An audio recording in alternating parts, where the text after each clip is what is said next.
Chapter 1553, The Return of the Demon Sovereign. Meng Hao stared at the ninth sea. It had been hiding on the eighth heaven, which was no surprise to him. Back in the mountain and sea war, the ninth sea had turned traitor, casting Shui Dongliu's plan into peril. It became much more difficult for the mountain and sea butterfly to escape, and also ensured that fewer mountain and sea realm cultivators were able to make it to the butterfly to begin with.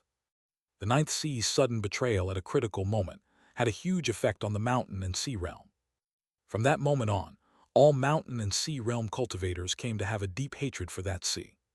The cultivators born in subsequent centuries heard the story of the ninth sea's traitorous act, but up to now it had been just that, nothing more than a story.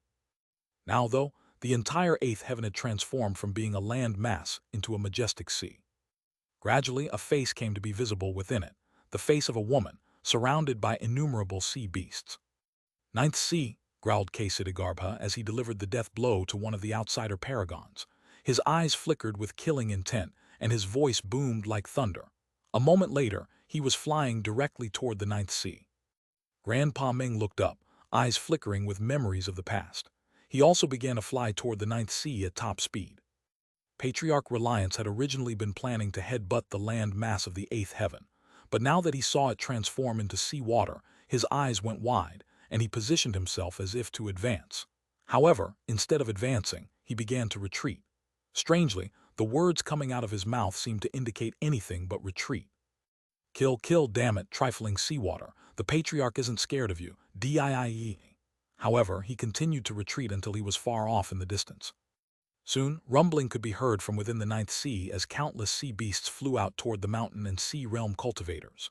Fatty, Wang Yaokai, Li Linger, and all the others were joined by the rest of the mountain and sea cultivators as they transformed into beams of light which shot into battle. Booming sounds rang out that could shake heaven and earth. The sea beasts of the ninth sea began to scream miserably as they were cut down by the mountain and sea realm cultivators. Soon, the ninth sea was stained red with blood. The sea began to shrink, opening up a path to the ninth heaven, which some of the mountain and sea cultivators took. Patriarch Reliance's eyes rolled up in thought for a moment, and then he headed toward the ninth heaven as well. Immediately, a path was torn open through the battlefield in this region. It only took a moment for fighting to break out on the ninth heaven. Soon the ninth heaven was destroyed, and finally, the army advanced to the 10th heaven. They didn't immediately attack, though. Instead, they looked for Meng Hao, who had spoken into their minds that he would meet them on the 10th heaven. To the veterans of the mountain and sea war, Meng Hao's name was something engraved deeply in their hearts. To all the other cultivators born in the subsequent centuries, he was both a stranger and yet oddly familiar. He was a stranger because they had never met him in person. He was familiar because there were countless statues of him in the mountain and sea butterfly. Furthermore, stories about his deeds were told so often that virtually everyone had memorized them. Meng Hao had long since been deified within the world of the mountain and sea butterfly. To the mountain and sea cultivators, he was their god, the will of heaven, the lord of the mountain and sea realm. Almost immediately, the cultivators who arrived on the 10th heaven could see Meng Hao hovering in midair, and he looked exactly like all of the statues which depicted him. In fact, he seemed even more grand and majestic than the statues. However, the mere sight of him was of secondary importance. Even more shocking was that all the cultivators of the mountain and sea realm suddenly felt their blood surging through their veins. Their cultivation bases rocketed up, almost as if the person they were looking at was the source of their bloodline. It was an indescribable feeling, and resulted in all of the cultivators who had stepped onto the 10th heaven clasping hands and bowing. Patriarch Demon Sovereign. Greetings, exalted Demon Sovereign. Greetings, Patriarch. Demon Sovereign. Patriarch. The sound of the excited mountain and sea cultivators shouting out caused everything to tremble. The surrounding outsiders took advantage of the moment to attack, and yet before they could reach the area occupied by the mountain and sea cultivators, they were transformed into ash. Apparently, only the people of the mountains and seas were permitted to be there. Anyone else who tried to enter would be destroyed in body and soul. Everyone was crying out to the Patriarch, to the Demon Sovereign. As additional cultivators arrived, they looked up and were profoundly shaken by the sight of Meng Hao. Their eyes burned with passion, with ardor, with veneration. As for the cultivators who had been raised on stories of the venerated Meng Hao, when they saw him, they didn't just bow in respect, but in worship. The ground quaked as more and more cultivators arrived on the 10th heaven. Even more struck with emotion were all of the old-timers who had fought in the mountain and sea war. It's Meng Hao. Meng Hao's back. He's back, Meng Hao, the demon sovereign. Their voices were filled with happiness, and they wept tears of joy. Years ago, Meng Hao had fought to protect the mountain and sea butterfly, blocking the path of the immortal god continent and the devil realm. It was something that those cultivators would never be able to forget. As Meng Hao hovered there looking down at the crowds, he heard their cries, and tears welled up in his eyes. It felt like he was reuniting with his family, people he had missed profoundly for centuries. I am Meng Hao and I'm back. His voice was soft and yet echoed like thunder, smashing through the entire 10th heaven. With that, he began to descend. That movement caused all of the outsiders to tremble in fear and let out miserable shrieks. They felt as if countless invisible mountains were crushing down onto them. That was pressure from Meng Hao, his aura, and as he descended, the outsiders on the landmass all exploded. Demon Sovereign! Demon Sovereign! Demon Sovereign! Countless mountain and sea cultivators flew to his side, all of them shouting in passion and veneration. Let's go home, Meng Hao said. The cheering grew louder as the cultivators clustered around him and headed downward. Behind them, the 10th heaven transformed into nothing more than ash. As of this moment, there were no land masses above the mountain and sea butterfly. There was only a trembling, shrinking sea. The cheering of the mountain and sea cultivators grew louder, causing powerful ripples to spread out in all directions. The group who had been besieging the ninth sea all looked over at Meng Hao, trembling. Fatty was shaking visibly, and as soon as he saw Meng Hao, he let out a loud cry and flew toward him, laughing. A moment later, he was directly in front of Meng Hao, who he wrapped up into a huge bear hug. Meng Hao, Meng Hao, Meng Hao, you're finally back. I've missed you so much you don't even know, 2,000 years. Can you imagine? Lots of people thought you were dead, but not me. I knew that you wouldn't die. Meng Hao, Meng Hao, Meng Hao. Fatty was so excited he was crying and laughing. The two of them had been friends for so many centuries that Meng Hao had become an inseparable part of him. Meng Hao slapped Fatty's shoulders, equally as excited. Fatty's Taoist partners and offspring all stared wide-eyed. The sight of their patriarch acting in such a way was completely shocking. All of them quickly dropped to their knees to kowtow to Meng Hao. Another figure appeared, shooting along at high speed. It was Fang Yu, Meng Hao's older sister. She looked like a grown-up woman now, and tears poured down her face as she landed in front of Meng Hao and then hugged him. Sister, I'm back, Meng Hao said softly. He looked over at Wang Yaokai off in the distance. For centuries, Wang Yaokai's face had been covered with a grim expression, but now there was an excited grin. Meng Hao saw Siddhagarbha, who looked over at him and started laughing. Then there was his grandpa Meng, who gazed at him kindly, tears streaming down his cheeks. Li Linger was there, an old woman now. Xianxia was in the crowd as well, a complex expression on her face as she seemed to be thinking about past times. She was mostly happy, though, and excited. There was Sun Hai, Meng Hao's brother-in-law. His first reaction upon seeing Meng Hao was to be excited, but then he looked a bit afraid. At the same time, he felt proud. After all, he was Meng Hao's brother-in-law.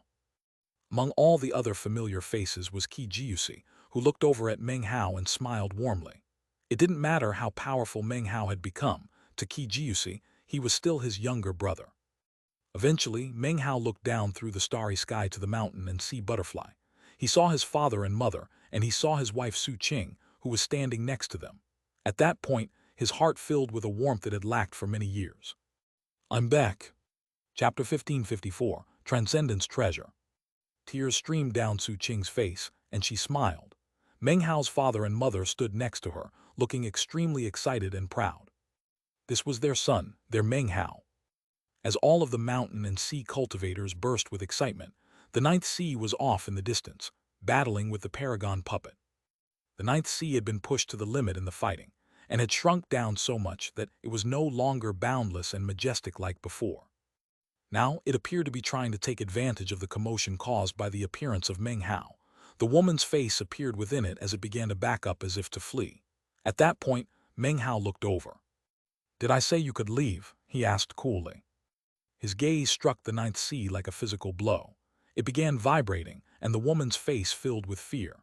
His voice was like the magical law of heaven and earth, which instantly locked down the path of escape.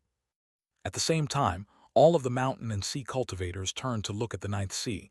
their gazes bursting with killing intent. That was especially true of the veterans of the Mountain and Sea War, who hated the Ninth Sea deep in their bones. Upon facing the gazes of so many cultivators, the womanly face of the Ninth Sea let out an enraged roar. You forced me to do what I did. You are the lord of the Mountain and Sea realm, and you swore an oath to erase my mind. What other choice did I have but to betray the Mountain and Sea realm? It was you. All of this is because of you. You wanted to exterminate my people. You wanted to wipe me out. I had to fight back. I had to resist. My betrayal is all your fault. At first, Meng Hao didn't say anything in response to the Ninth Sea's howling, but then he sighed. That scheme of yours lurked in your duplicitous heart for ages. Why try to pin the blame on me? Even without that oath of mine, you would have picked a good time to turn traitor. Considering the level of his cultivation base and his experience, he had long since come to a clear understanding of the Ninth Sea's actions. The Ninth Sea hesitated for a moment, then bitterly cried, I wasn't in the wrong. I just wanted to be able to think for myself. I didn't want to be a part of the Mountain and Sea realm forever.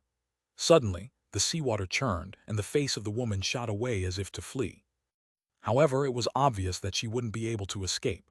In fact, her decision wasn't really an attempt to flee, but rather a way to seek death. By this point, there was nothing she could do to change everything which had occurred. After you die, Meng Hao said, everything will be a thing of the past, ashes to ashes, dust to dust. You don't need the Mountain and Sea realm, and the future Mountain and Sea realm doesn't need you. Meng Hao extended his right hand and made a vicious grasping motion toward the Ninth Sea. It was as if an enormous, invisible hand had grabbed the woman's face, preventing her from fleeing no matter how much she struggled, and no matter how much the water churned.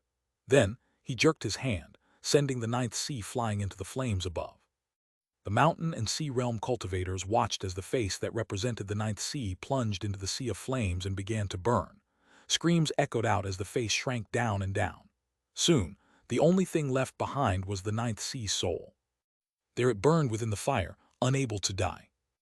Meng Hao waved his finger, causing all of the souls of the outsiders who had been killed in the first through 10th heavens to fly out into the open.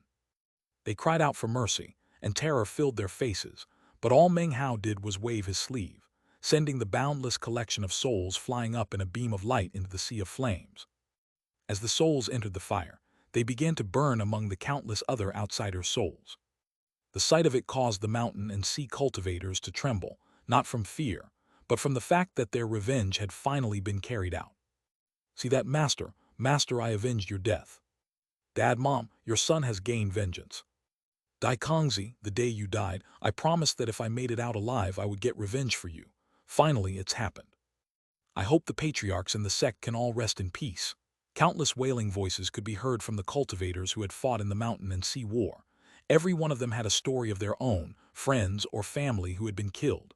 Finally, their revenge had been exacted, and they wept, wrapped up in their thoughts of the past. The sound of the crying echoed out into the void. Fatty sobbed, as if he were able to see all of his Taoist partners and children from the past standing around him. Wang Yaokai had a bitter expression on his face as he thought back to his life in the sects he had been a part of. Kesidigarbha laughed bitterly and also cried. Li Linger murmured Sea Dream's name. Jixiang trembled. Considering the level of her cultivation base back during the war, it was somewhat of a miracle that she even survived. Many stories could be told based on the events of her life. Every one of the old-timers wept. Meng Hao's eyes shone with grief as he thought back to the past, and the unforgettably bitter events which had propelled him from being almost like a silkpin's cultivator to maturity. After a long, long moment passed, something happened. It was hard to say who did it first, but the Mountain and Sea realm cultivators began to wipe away their tears and then dropped to their knees. Many thanks, Demon Sovereign. One by one, they began to kowtow, until all of the Mountain and Sea realm cultivators were crying out to him. Many thanks, Demon Sovereign. Many thanks, Demon Sovereign. Meng Hao took a deep breath and looked around at everyone. The truth was that he could have easily wiped out the 33 heavens by himself, but he didn't. He gave them an opportunity for revenge. It was not his revenge alone. It belonged to all of the cultivators of the Mountain and Sea realm. Of course, Meng Hao knew that this was only part of their revenge.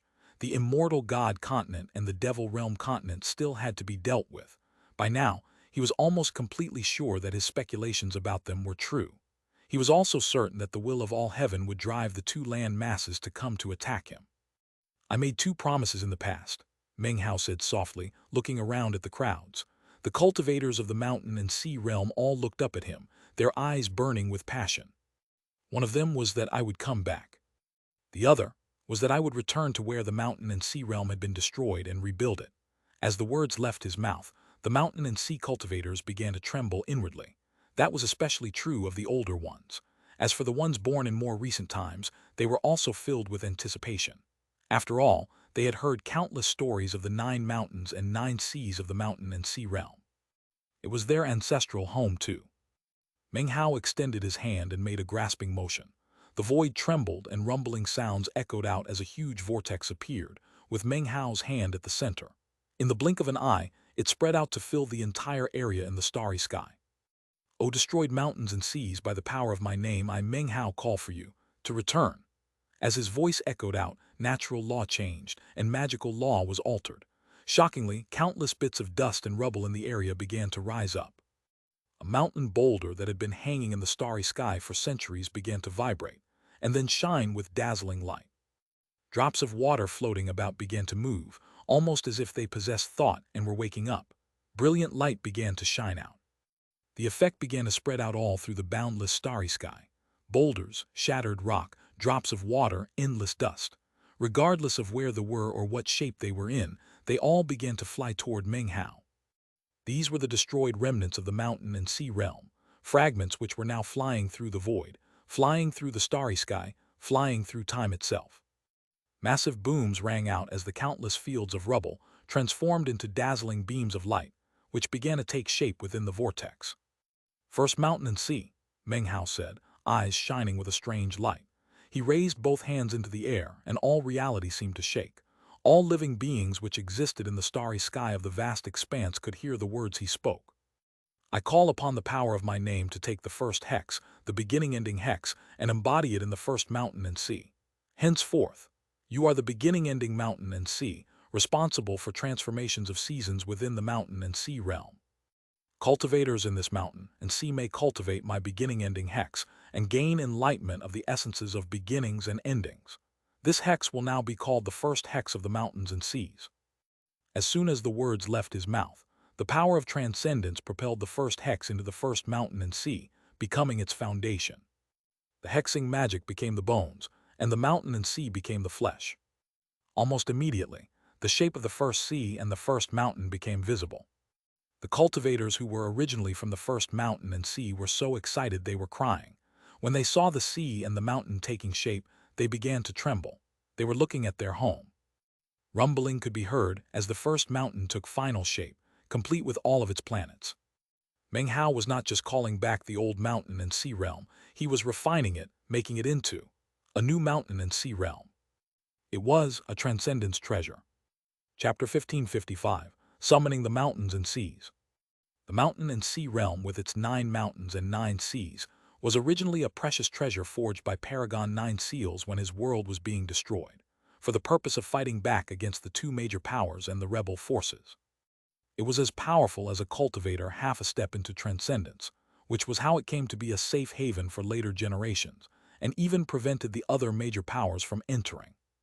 As time went on, the mountain and sea realm continued to protect the cultivators who lived within it, until the Great War occurred over 2,000 years in the past. During that time, the Ninth Sea turned traitor, and numerous other events led to the mountain and sea realm being destroyed. Afterwards, the destroyed remnants were scattered hither and thither. But now, Meng Hao had created a vortex that sent the entire starry sky rumbling, and caused all of the scattered remnants to turn into dazzling beams of light that converged together, causing the mountain and sea realm to once again form in front of the eyes of all present. Furthermore, Meng Hao wasn't just putting the pieces back together. He was using the power of transcendence and his demon-sealing hexing magic to completely remodel the entire realm. This really and truly was using hexing magic as the bones and the mountains and seas as the flesh. Rumbling sounds echoed out as the first mountain and sea appeared. Then, Meng Hao's voice echoed out and shook the starry sky. Natural laws were altered and magical laws were torn apart. The cultivators clustered around Meng Hao continued to kowtow excitedly. That was especially true of those who had fought in the mountain and sea war. The cultivators who originally came from the first mountain and sea were nearly hysterical, and couldn't hold back from weeping. As the first mountain and sea and its planets were formed, they could finally see the home that they remembered from so long ago. It was a new mountain and sea realm, and from now on, the first mountain and sea would embody Meng Hao's first hex, the beginning-ending hex. Cultivators there would have innate superiority when it came to that beginning-ending hex. As that superiority developed and expanded, one could easily imagine the final result. Furthermore, the newly remolded first mountain and sea also came to be responsible for the seasonal transformations in the mountain and sea realm. The way that spring, summer, fall, and winter occurred on the first mountain and sea would affect the entire mountain and sea realm. Furthermore, whoever became the lord of the first mountain and sea would have ultimate control over all beginnings and endings. People only continued to be more and more shaken as more and more rubble gathered in the area. Rumbling sounds then echoed out as Meng Hao's voice once again replaced the will of the starry sky, speaking out new natural laws for the mountains and seas. Second mountain and sea. I call upon the power of my name to take the power of the second hex, the real unreal hex, and embody it in the second mountain and sea. Henceforth, you are the real unreal mountain and sea. You are responsible for all clarity in the mountain and sea realm, ensuring that all mountain and sea cultivators can distinguish between what is real and what is unreal, can think clearly and remove inner devils. Cultivators in this mountain and sea may cultivate my real unreal hex and gain enlightenment of the essences of reality and unreality. This hex will now be called the second hex of the mountains and seas. Meng Hao's words echoed like heavenly thunder, and at the same time, countless complex ancient magical symbols appeared, which converged behind the first mountain and sea. Soon, the shape of the second sea and the second mountain took shape. At the same time, more and more of the fragments of the mountains and seas began to form around the magical symbols. Soon, the second sea and the second mountain fully formed. The heavens shook, and the starry sky trembled as the second mountain and sea appeared. Planets also formed around the second mountain. The mountain and sea realm cultivators were cheering in excitement at the shocking sight. As for the cultivators who had originally come from the second mountain and sea, they were weeping with joy. In the future, those who practiced cultivation in the second mountain and sea would have superior command of the Taos of reality and unreality. They would be able to dispel delusions with ease, and would exceed others in understanding of magical illusions. The second mountain and sea was responsible for clarity, ensuring that the mountain and sea realm remained free of inner devils. It would protect the cultivators of the realm, and ensure that their practice of cultivation went smoothly. The benefit to the mountain and sea realm as a whole would be no less than that provided by the first mountain and sea. Whoever was lord of the second mountain and sea would have control over the inner devils of all cultivators in the mountain and sea realm. Without the second mountain and sea, it would be very difficult to dispel such inner devils. It was as if a new age were dawning. One could easily imagine how a transcendence treasure like this could be used, not necessarily just for fighting, but for causing its entire people to rise to new heights of glory. This was a mountain and sea realm forged specifically for its people, forged to create a new world of cultivation. It was a level of grandeur that Paragon 9 Seals had only partly attained. Meng Hao was using the power of transcendence to create a new heaven and earth. Third mountain and sea, he roared. Brilliant light shone off of him, making him look like a divine being. He waved his finger at the vortex, eyes shining with a strange light, making him look so glorious that even the stars would bow to him. I call upon the power of my name to take the third hex, the present ancient hex, and embody it in the third mountain and sea. Henceforth, you are the present ancient mountain and sea, responsible for time magic within the mountain and sea realm. Cultivators in this mountain and sea may cultivate my present ancient hex and gain enlightenment of the essences of present and ancient.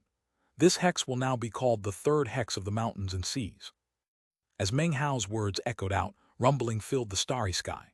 Numerous magical symbols appeared, which formed together into the underlying structure of the third mountain and sea. Then the surrounding rubble was sucked in, converging together until the third mountain and sea was visible for all the cultivators to see. The third sea's water churned, sending massive waves back and forth. The third mountain rose high into the starry sky, towering and extraordinary. The third hex was the present ancient hex. Before Meng Hao created the ninth hex, it had been considered the most domineering of the hexes, having been created by the third-generation demon sealer, the most powerful of the demon sealers.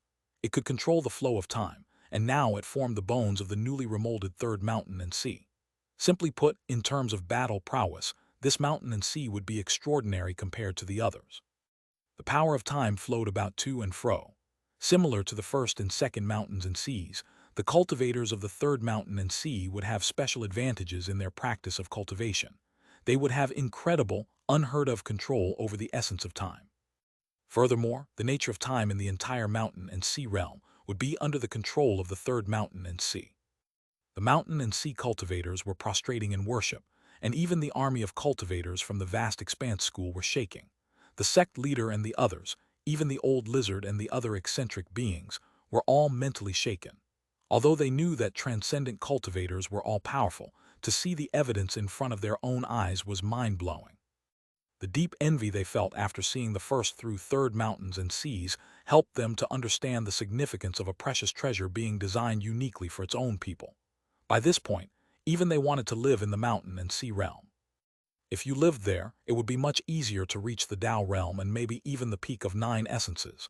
In fact, it might even be possible to transcend. It's a transcendence treasure. Anyone who transcends will build a transcendence treasure suitable for their people. The cultivators from the vast expanse school felt their minds spinning. As for Meng Hao, he looked at the 3 sets of mountains and seas that he had just formed, then took a deep breath and performed an incantation gesture with his right hand. He waved his finger, and the power of transcendence erupted out, causing all the heavens to shake. Fourth mountain and sea. I call upon the power of my name to take the 4th hex, the self-hex, and embody it in the 4th mountain and sea. Henceforth, you are the self-mountain and sea, responsible for the underworld and reincarnation within the mountain and sea realm. Cultivators in this mountain and sea may cultivate my self-hex and gain enlightenment of the essence of self. This hex will now be called the 4th hex of the mountains and seas. The starry sky shook under the terrifying might of Meng Hao's 4th hex, the self-hex. The self-hex could spawn millions upon millions of the self, making it the perfect complement to reincarnation.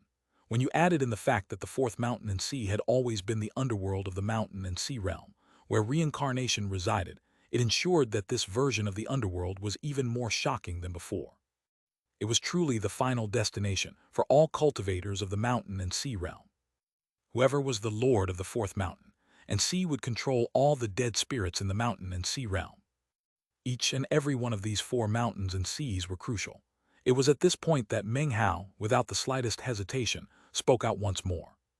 5th mountain and sea, he said, his voice echoing like thunder. He waved his sleeve, and the outline of the 5th mountain and sea instantly took shape, causing rumbling sounds to echo out in all directions. I call upon the power of my name to take the 5th hex, the inside-outside hex, and embody it in the 5th mountain and sea. Henceforth, you are the inside-outside mountain and sea, responsible for the 5 elements within the mountain and sea realm. Cultivators in this mountain and sea may cultivate my inside-outside hex and gain enlightenment of the essences of inside and outside. This hex will now be called the 5th hex of the mountains and seas. Instantly, the hexing magic formed the bones, represented by the countless magical symbols which were converging together. As the outline took shape, the rubble from the destroyed mountains and seas converged, and the 5th mountain and sea took shape in front of everyone to hover there in the starry sky. 5th mountain and sea relied on the 5 elements as the foundation of its magic. The 5 elements were crucial aspects to the practice of cultivation, and from this moment on, all cultivators from the 5th mountain and sea would have extraordinary command of the Tao of the 5 elements. Whoever was the lord of the 5th mountain and sea would control the fundamental aspects of the 5 elements throughout the entire mountain and sea realm. When the 5 elements appear, heaven and earth are opened. Meng Hao's eyes shone with bright light as he reached out and made some final adjustments to the 5th mountain and sea. The 5th mountain and sea was the axis of the mountain and sea realm, and the 5 elements there were absolutely critical. No mistakes could be tolerated. In order to be the lord of any of the mountains and seas, not only did one need the approval of the mountain and sea realm itself, one also needed to gain complete enlightenment of the demon sealing hexing magic left behind by Meng Hao. The demon sealing hexing magic was hidden within the various mountains and seas, like their bones. Only by gaining enlightenment of that demon sealing hexing magic could one eventually qualify to be a mountain and sea lord. Only by that method could one become a successor of the lord of the mountain and sea realm. It was now possible to say that the mountain and sea realm had hexing magic as its bones, the mountains and seas as its flesh, and the League of Demon Sealers as its soul. Chapter 1556, the most powerful mountain and sea. The League was the soul, the hexing magics were the bones, and the mountains and seas were the flesh. The doctrines of the League of Demon Sealers held sway, which were the same as the doctrines espoused by Meng Hao. By following such precepts, he had become the crown prince of the mountain and sea realm. The year he became part of the League of Demon Sealers, he was acknowledged as the future lord of the mountain and sea realm. The first version of the mountain and sea realm was forged by 9 seals, who also left behind the League of Demon Sealers as his legacy. Now Meng Hao was using that legacy to remold the mountain and sea realm into something new. Anyone who became a mountain and sea lord had to become a successor of the League of Demon Sealers. Furthermore, anyone who wanted to be the lord of the mountain and sea realm itself had to master all of the 9 hexes. As for transcendence, that would depend on one's personal fortune. Meng Hao looked at the 5th mountain and sea for a long moment, and then his right hand flashed with an incantation gesture. The power of transcendence erupted out to shake the starry sky as he waved his finger, a profound light shining in his eyes. 6th mountain and sea. I call upon the power of my name to take the 6th hex, the life-death hex, and embody it in the 6th mountain and sea. Henceforth, you are the life-death mountain and sea, responsible for the tribulations and punishments within the mountain and sea realm. Cultivators in this mountain and sea may cultivate my life-death hex and gain enlightenment of the essences of life and death. This hex will now be called the 6th hex of the mountains and seas. Meng Hao's voice was natural law embodied. Magical symbols erupted in a tempest which radiated the power of life and death. They formed together into the outline of the 6th mountain and sea, then began to rapidly absorb the surrounding rubble until the 6th mountain and sea became visible. As it descended to join the other 5 mountains and seas, a black and white aura appeared upon it. At first, there was a sharp contrast between the black and the white, but as it swirled and mixed, it became gray. Then, just as quickly, the black and the white separated again. It was as if the difference between the realms of death and life were incredibly clear in the 6th mountain and sea. This type of life and death was similar in some ways to the 4th mountain and sea, and yet was also very different. That was because this type of life and death had to do with tribulations and punishments, which could be unleashed upon the entire mountain and sea realm. Anyone who practiced cultivation had to experience heavenly tribulation. Furthermore, those who committed grave mistakes would undergo heavenly punishment. That punishment was like a blade raised aloft, transformed into a natural law. Everything had to be subject to natural law to be complete, and thus, instead of saying that the 6th mountain and sea was the embodiment of punishment, it would be more accurate to say that it was natural law. Whoever was the lord of this mountain and sea could control the power of punishment and enforce compliance with natural law. As the mountain settled into place, rumbling sounds echoed out. The mountain and sea realm was already completely different than it had been before, as if it were more flexible and powerful, a state which was only beginning. Without pausing for a moment, Meng Hao spoke yet again, his voice echoing out like thunder to be heard by all of the mountain and sea realm cultivators, as well as the cultivators of the vast expanse school. 7th mountain and sea. I call upon the power of my name to take the 7th hex, the karmic hex, and embody it in the 7th mountain and sea. Henceforth, you are the karmic mountain and sea, responsible for karma within the mountain and sea realm. Cultivators in this mountain and sea may cultivate my karmic hex and gain enlightenment of the essence of karma. This hex will now be called the 7th hex of the mountains and seas.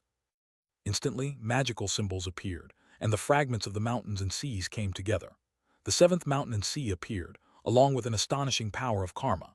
The power which exploded out instantly eclipsed the power from the other 6 mountains and seas, and yet just as quickly faded away.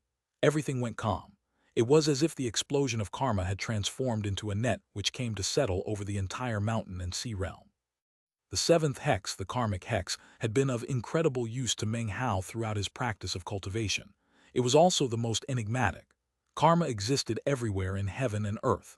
It was like a circle with the starting point being the cause of the karma and the apex being the effect. Those 2 points, of course, always connected. All worlds required karma, although it was usually an invisible and mysterious thing. Now that Meng Hao had transcended, he had the power to make karma the bones of the 7th mountain and sea. Cultivators of the 7th mountain and sea would now be innately adept regarding the Tao of karma. Whoever became the lord of the 7th mountain and sea would understand Meng Hao's 7th hex, and would be able to unleash heaven-shaking, earth-shattering power. Each of these majestic 7 mountains and seas were different, yet they were all incredibly powerful and awe-inspiring. The mountain and sea realm cultivators continued to offer worship, and many among the army of the vast expanse school were left gasping. Even the countless souls of the outsiders submerged within the sea of flame were shaken. What was happening now was something miraculous, something unbelievable, the likes of which no one had ever witnessed before. That was the nature of transcendence. What I want the heavens shall not lack. What I don't want had better not exist in the heavens. Meng Hao waved his sleeve, and his eyes shone with brilliant light. After one last look at the 7th mountain and sea, he thought about the 8th mountain and sea, and everything he had done back when he had been there. 8th mountain and sea, he said. Instantly, that particular area in the starry sky began to distort. Grandpa Meng was the most excited of all. He was now watching something occur that he had never imagined could actually happen. Not only was he able to see the mountain and sea realm once again, he was also able to once again lay eyes on the 8th mountain and sea. His reaction was the same as K. Siddhagarbha's when he saw the 4th mountain and sea. He threw his head back and laughed uproariously, tears of joy streaming down his face. I call upon the power of my name to take the 8th hex, the body-mind hex, and embody it in the 8th mountain and sea. Henceforth, you are the body-mind mountain and sea, responsible for space within the mountain and sea realm. Cultivators in this mountain and sea may cultivate my body-mind hex and gain enlightenment of the essences of body and mind. It will be called the 8th hex of the mountains and seas. And then the 8th mountain and sea appeared in full. Boundless light rose up, along with countless ghost images. Instantly, the space around the 8th mountain and sea suddenly went completely still. That was Meng Hao's 8th hex, the first demon-sealing hexing magic he had learned. It had accompanied him throughout his life and been used in battle on numerous occasions, always giving Meng Hao a shocking advantage and allowing him to turn the tide of the fight. In terms of usefulness, it was no weaker than karmic hexing. Meng Hao had a powerful attachment to the 8th hex, as did he to the 8th mountain and sea. That was the place his mother's clan had called home, and where his grandpa Ming had been a mountain and sea lord. It only felt right that the 8th hex become the bones of this new version of the 8th mountain and sea. With the body-mind hex, cultivators from the 8th mountain and sea would have incredible control over the essence of space. Later on, they would be able to manipulate space in a way that could hardly be matched in the entire mountain and sea realm. In addition to that, their control of such power gave them the responsibility of defending the mountain and sea realm. That was the Tao of space, something vast and limitless.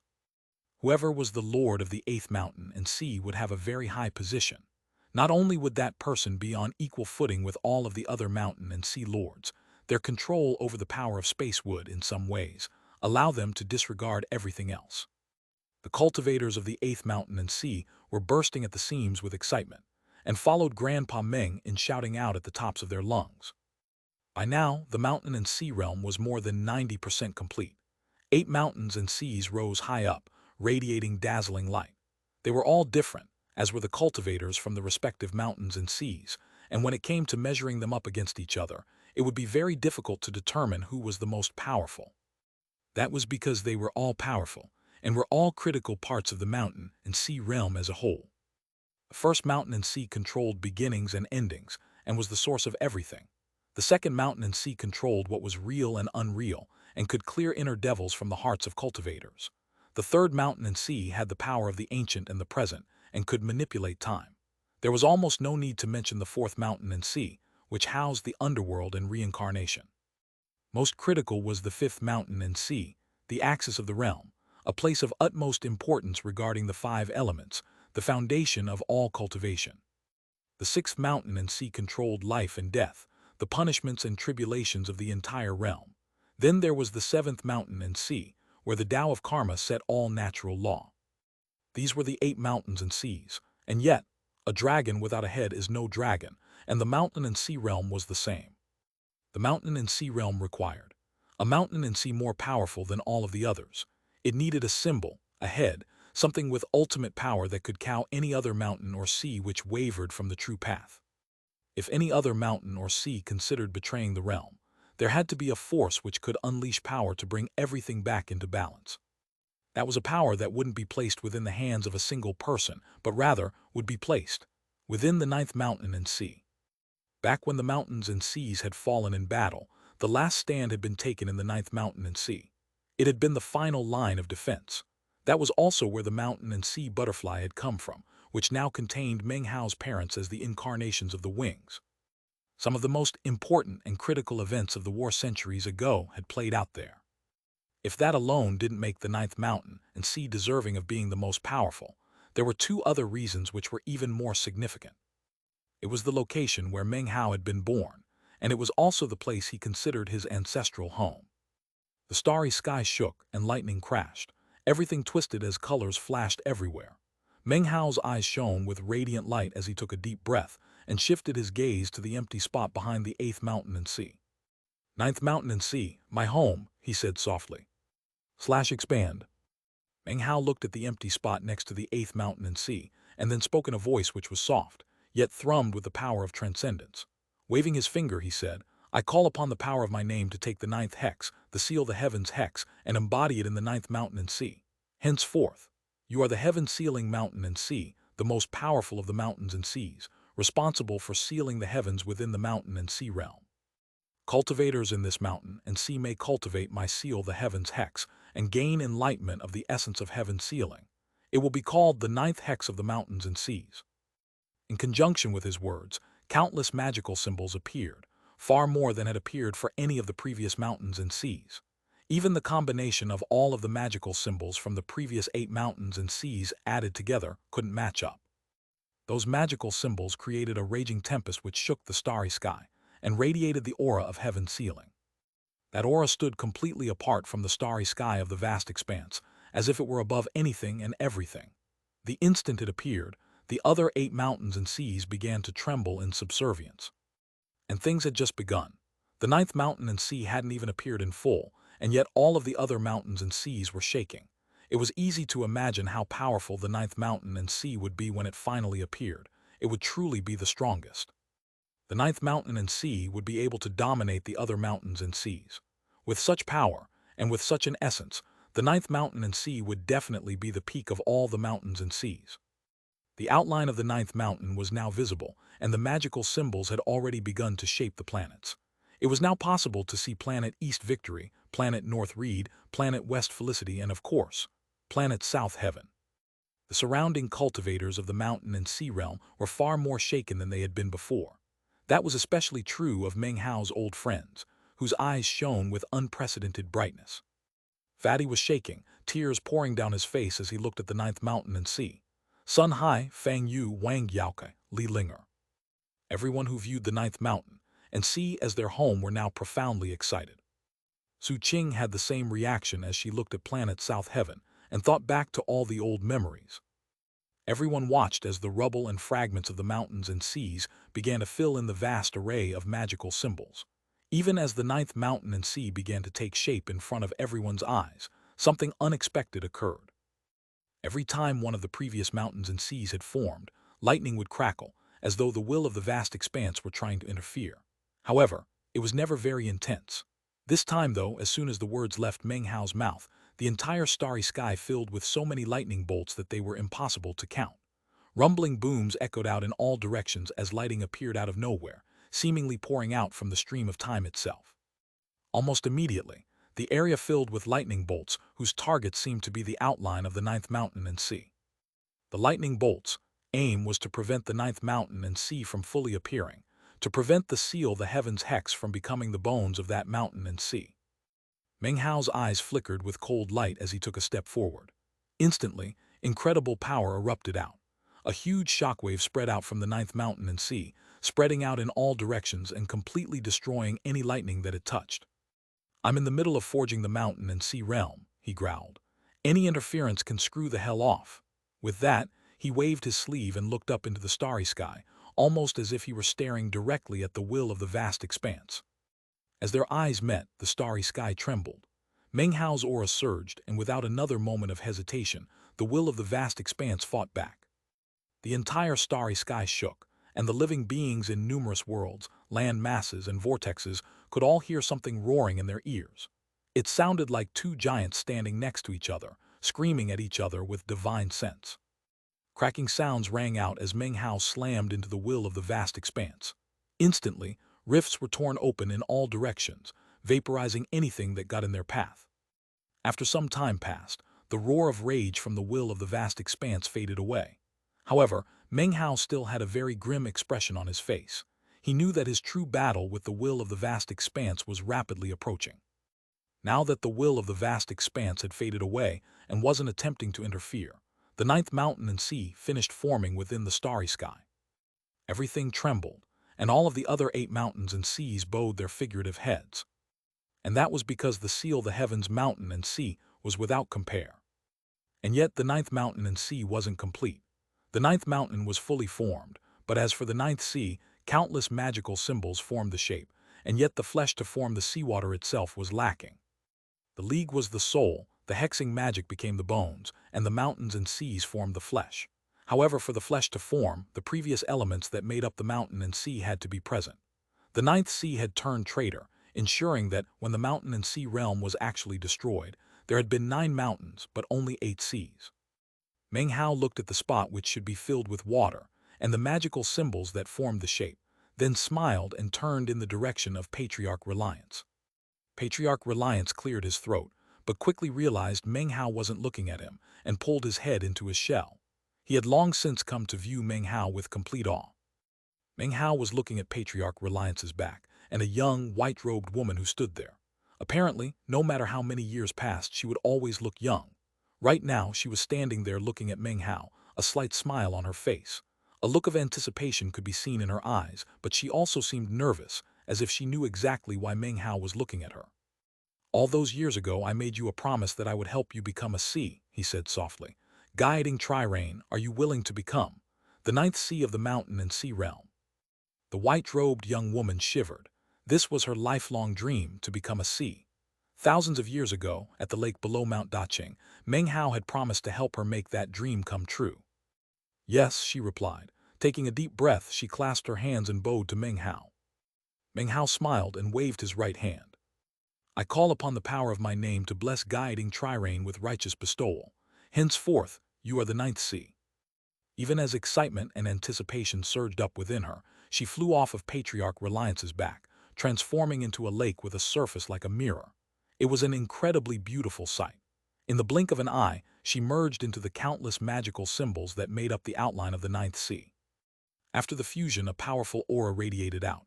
It was guiding Trirene's aura, and yet it was becoming more and more powerful. Rumbling sounds echoed out, and her energy continued to rise to unimaginable heights. Finally, the ninth sea had appeared. It was far more majestic than the other 8 seas. This new ninth sea possessed crushing power that caused heaven and earth to shake violently. That was because the ninth sea was like the ninth mountain, with demon sealing hexing magic as the bones. The seal the heavens hex was the ultimate demon sealing hexing magic, so much so that even the combination of the other 8 hexes couldn't match up to it. The ninth hex itself was composed of 9 sealing marks, ensuring that the ninth mountain and sea well deserved to be known as the most powerful of the mountains and seas. The cultivators of the ninth mountain and sea would have a special understanding of the seal the heavens hex. However, the ninth hex was fundamentally difficult to gain enlightenment of, and therefore, any person who became the mountain and sea lord there had to understand a minimum of 3 of the sealing marks which made it up. Now that the ninth mountain and sea had appeared, the entire mountain and sea realm radiated a towering pressure. Rumbling sounds echoed out, shaking the starry sky.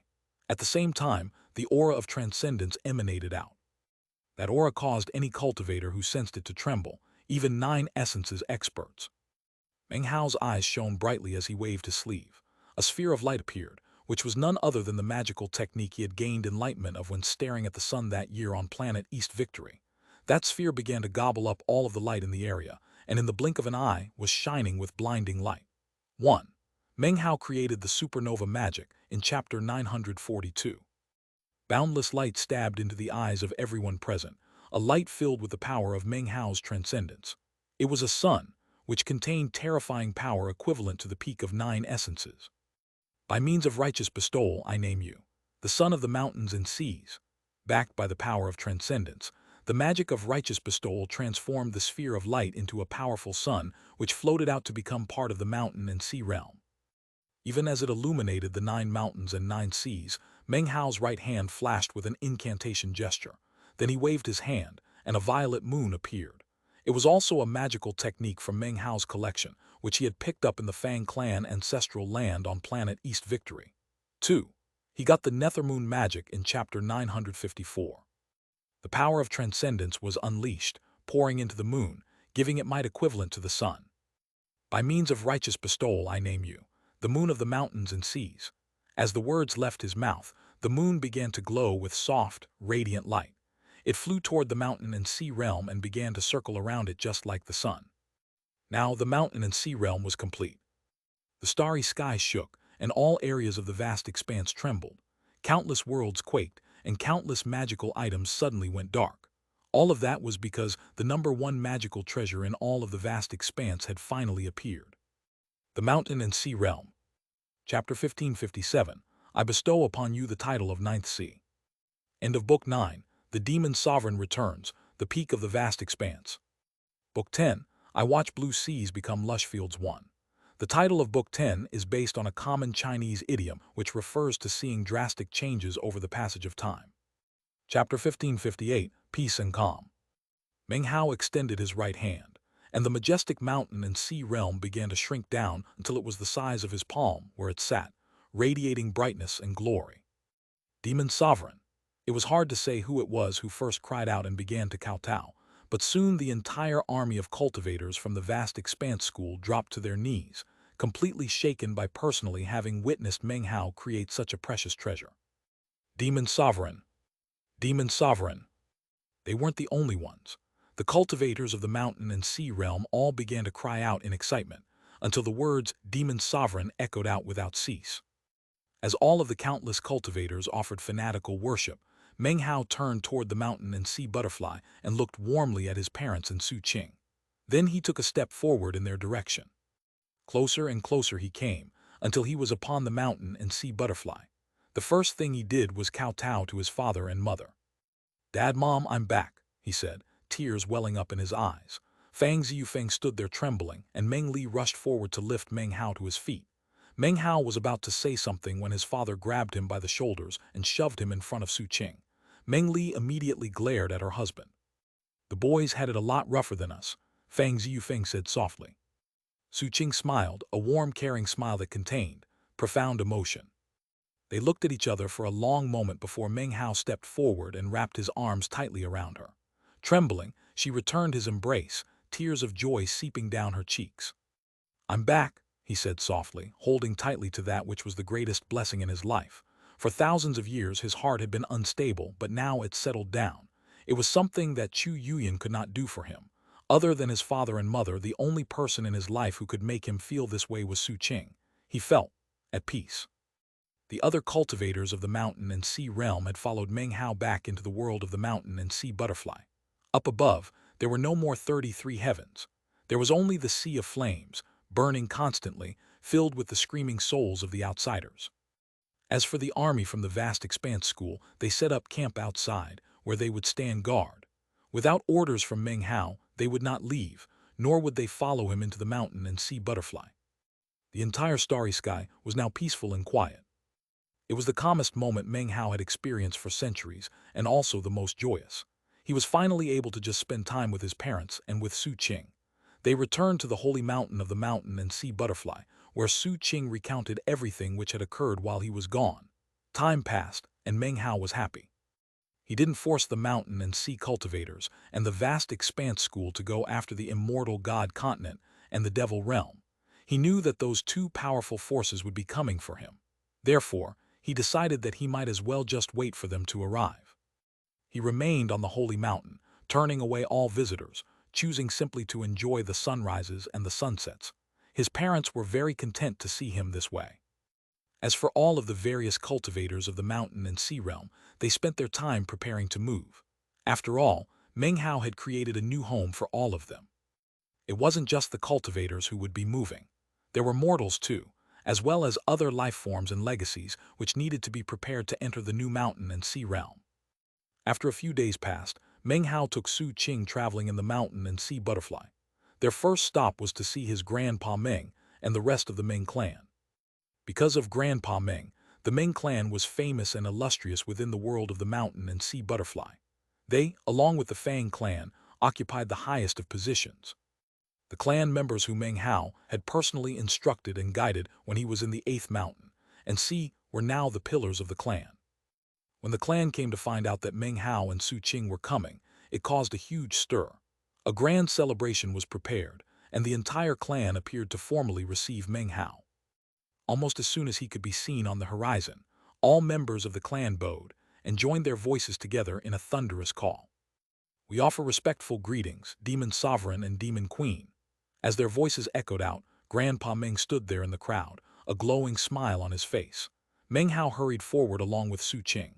Completely disregarding his status as the Demon Sovereign, he unhesitatingly dropped to his knees to kowtow. "Grandfather," he said softly. Su Qing also dropped to her knees to kowtow, her heart thumping. The reason for that was not because of the fact that everyone else was bowing to them, but because they were calling her the Demon Queen, and also because this was her first time joining Meng Hao to kowtow to any of his relatives other than his parents. 1. In Chinese culture, formally paying respects to new family members of the elder generation after getting married is an important custom. She was like a new bride, nervously paying respects to her in-laws for the first time. Grandpa Meng laughed heartily and quickly helped them to their feet. After looking over at Su Qing, he clapped Meng Hao on the shoulder. "You take care of this girl," he said quietly. "She's been waiting for you for thousands of years." Meng Hao nodded and slipped his hand around Su Qing's. She blushed. Meng Hao and Su Qing stayed in the Meng clan for several days, after which they said their goodbyes. At that time, Grandpa Meng seemed like he wanted to say something, but ended up holding his tongue. Meng Hao saw this and sighed. "Grandfather," he said, "the revenge is not complete. The immortal god continent and the devil realm will be here soon. Then, vengeance will be had in one fell swoop." Next, Meng Hao took Su Qing to Xianxia sect, a sinister, underworldly location. As soon as Meng Hao arrived, all of the cultivators there were thrown into a commotion. Of course, Xianxia was Su Qing's master, so in some ways, this sect was like her traditional bridal home. When she saw her husband strolling along with her master, her heart overflowed with a feeling of happiness. "How soon will they be here?" Xianxia asked grimly, clearly referring to the immortal god continent and the devil realm.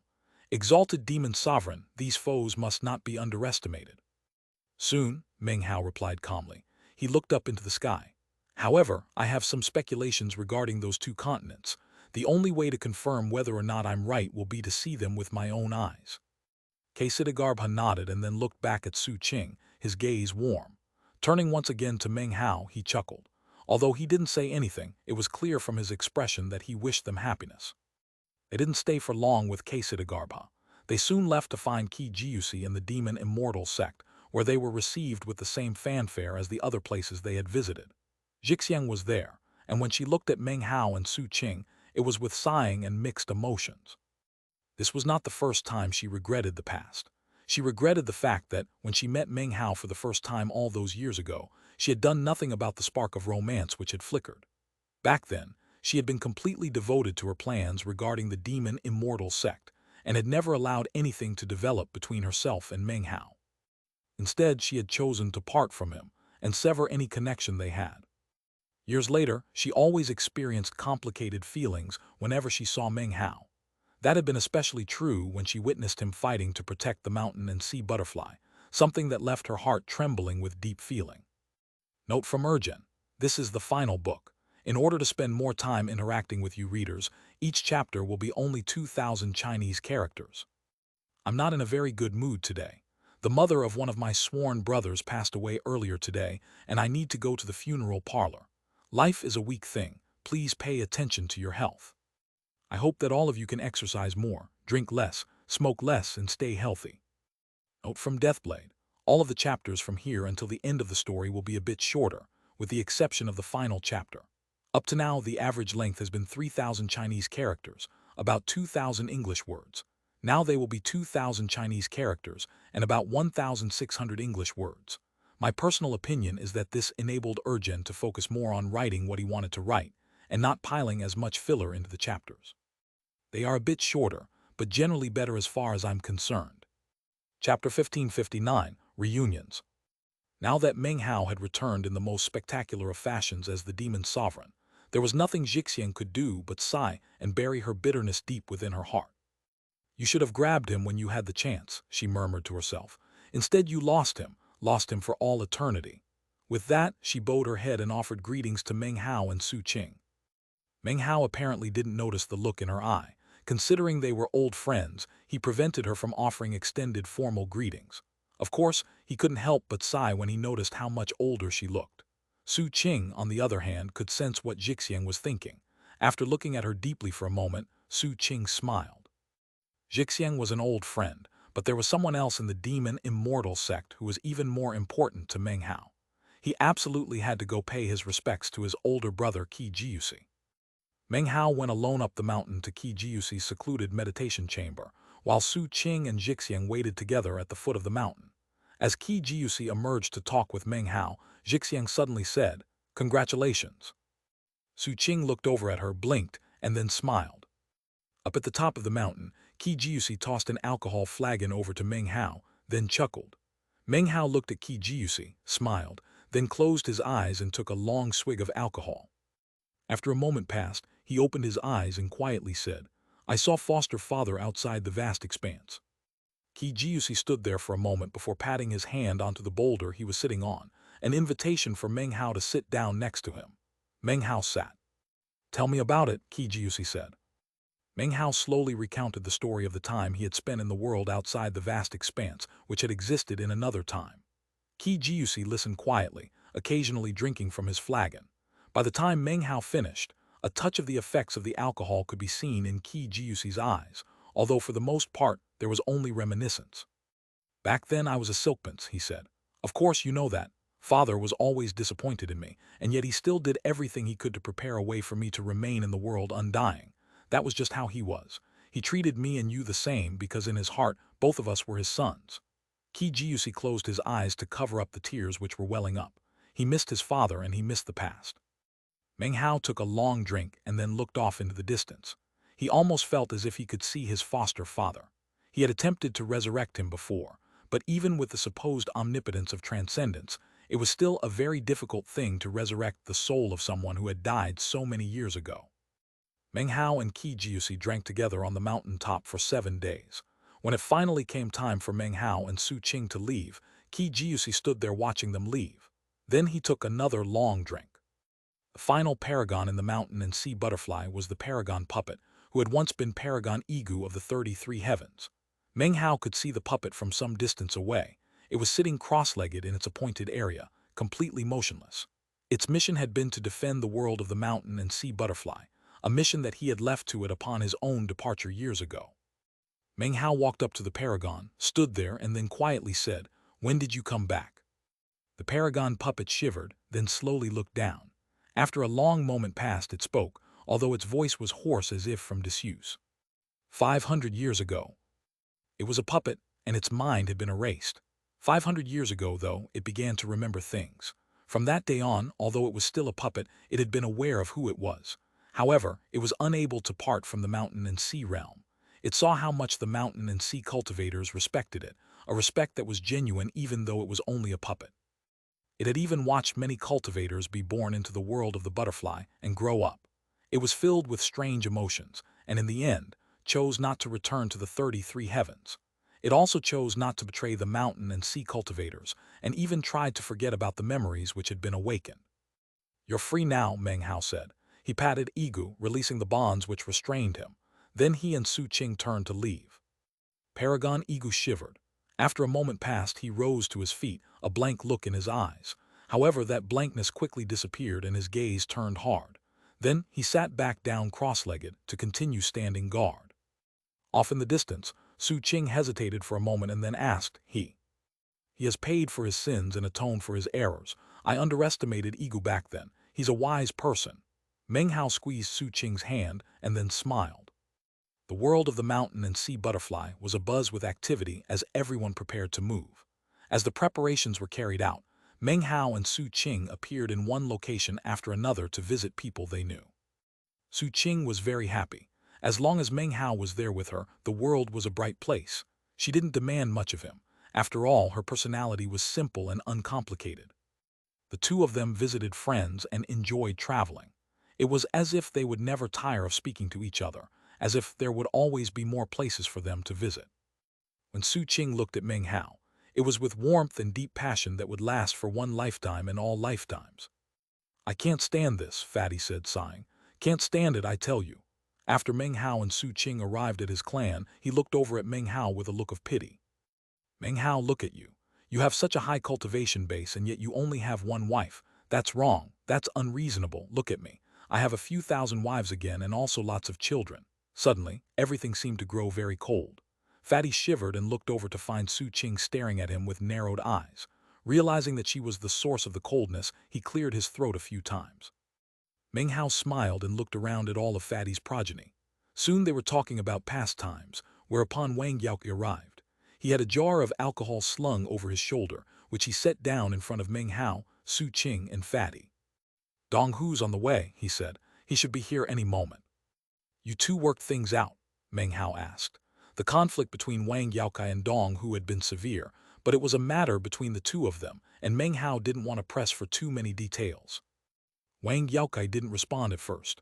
After a moment he sighed and said, "It's all in the past." He looked very old in that moment. Suddenly, a bright beam of light appeared up above, within which was a middle-aged man. It was none other than Dong Hu. A complicated expression could be seen on his face as he walked over quietly and sat down next to Fatty. When he looked over at Meng Hao, he was smiling emotionally. Feeling the tension rising, Fatty suddenly looked around and said, "Remember Mount Daqing?" In response, Wang Yaokai tilted his head up, and Dong Hu's eyes flickered with memories. Meng Hao thought back to everything that had happened in the past. Su Qing did the same, and she smiled. Chapter 1560, Recalling Past Times. They all exchanged glances, and then started laughing. "Now that I think about it," Fatty continued, starting to laugh, "it's pretty funny. All four of us were there on Mount Daqing that year. Me, Little Tiger, and Wang Yaokai. We all got kidnapped by elder sister Su." By this point he was laughing so hard that tears were streaming down his face. Finally he collected himself and went on. "Elder sister Su, you were too cruel back then. You just grabbed us and took us all away. You know, my dad had arranged for me to get married, but before I could even consummate it, you took me away. I never got to see what she looked like." Fatty lifted the alcohol flagon to his lips and took a drink. Cheeks a bit flushed, Su Qing glared at him like an elder sister should and said, "Did you forget about how you peed your pants when I grabbed you?" Fatty's eyes went wide. Then he smiled wryly and raised his hands in surrender. Meng Hao burst out laughing, and Su Qing looked a bit embarrassed. Looking back at what had occurred that year on Mount Daqing, everything seemed to be connected somehow. Here they were, the same group, thousands of years later, all sitting together drinking. Su Qing felt a bit dazed by it all. Who could ever have imagined that her casual trip out of the sect on a mission to grab four youngsters would have resulted in all four of them becoming such illustrious figures? Of course, there was the final person among those four. She would never forget the image of that little scholar bent over the edge of the cliff, his rear end sticking up into the air as he lowered a vine rope down to the others, simultaneously making fun of them for talking about immortals. If someone had told her back then that she would end up marrying that little scholar, she would never have believed them. A strange look could be seen on Dong Hu's face, and he was just about to say something when Su Qing glared at him. "Dong Hu, as I recall, you came with me willingly. All I had to do was offer you a piece of candy." A geyser of alcohol sprayed out of Fatty's mouth. As for Dong Hu, he looked a bit embarrassed. All he could do was smile wryly and capitulate as Fatty had. By now, even grim-faced Wang Yaokai's expression had softened. Raising his alcohol flagon, he turned to Meng Hao and said, "Meng Hao, do you know why I've always considered you to be my brother all these years? It's because when I was finally able to go home to visit my father, he said that you went to see him once. You told him that I was out practicing cultivation. The old man wasn't so worried after that, assured that I wasn't dead." 1. Meng Hao visited Wang Yaokai's father in Chapter 45. Wang Yaokai took a drink, and then turned to Su Qing. Although he was blind, the eyes within his heart caused his feelings to be plainly written on his face.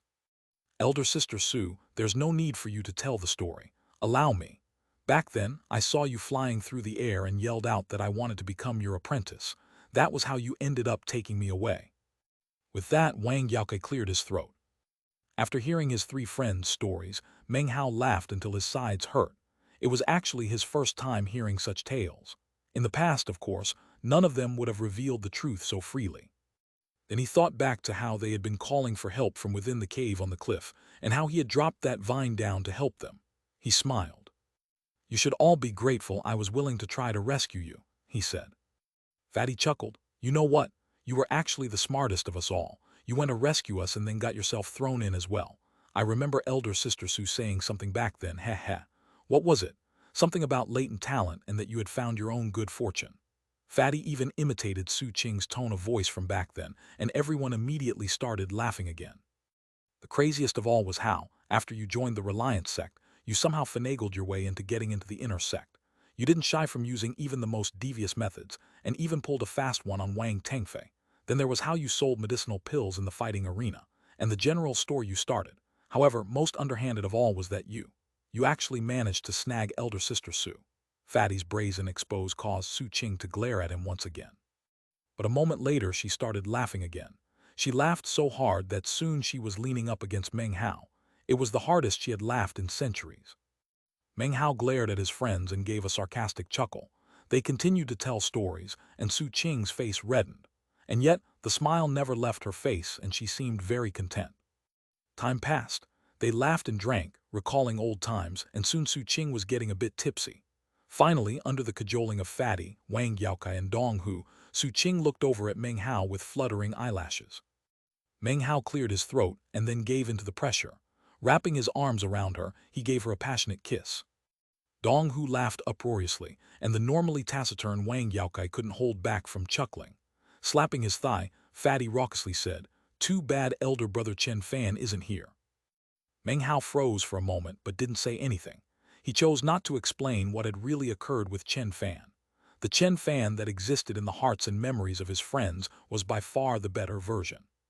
They laughed and chatted through the night, and it was as if the pressure which had weighed down on them all throughout the centuries slowly vanished. Around the third watch, late in the night, Fatty lit up a bonfire.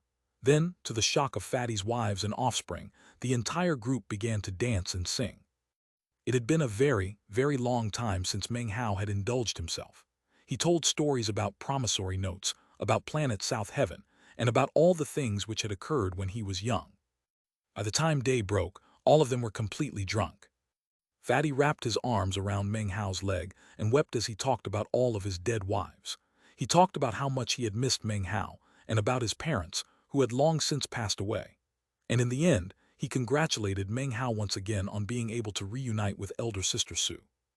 Dong Hu and Wang Yaokai sat across from each other solemnly and took turns exchanging blows. One punch after another was landed until both wept and embraced each other. "Big bro Yaokai," Dong Hu wept, I made a mistake back then." Su Qing held Meng Hao's arm tightly, worried that if she released it, he would vanish. Her face was flush and her eyes a bit glazed as she stared at him, her beautiful treasure. She suddenly giggled, "I love you, Meng Hao." He patted her back gently until she closed her eyes and fell asleep in his arms. Then he looked at his friends and smiled. It was impossible for cultivators to get drunk unless they wished to. But at certain times it was necessary to relax. It didn't matter how powerful they were in terms of magic, they were still just people. Few days passed and Dong Hu left, as did Wang Yaokai. Fatty saw them off, and then Meng Hao and Su Qing also took their leave. As they traveled through the lands, they were like a celestial couple, perfectly matched. Their next destination was Li Linger. Li Linger, the successor of Paragon Sea Dream, offered formal greetings to Meng Hao. There was no strange expression on her face, only a warm smile. However, as she watched him leave, she couldn't help but think about their past marriage agreement. "I truly wish you lifetimes of happiness and eternal blessing." Meng Hao and Su Qing slowly disappeared off into the distance. Chapter 1561, Mountain Among Mountains. Meng Hao and Su Qing traveled throughout the world of the mountain and sea butterfly to visit many old friends and acquaintances. They wept and they sighed. In most cases, it was impossible to maintain the friendships of the past.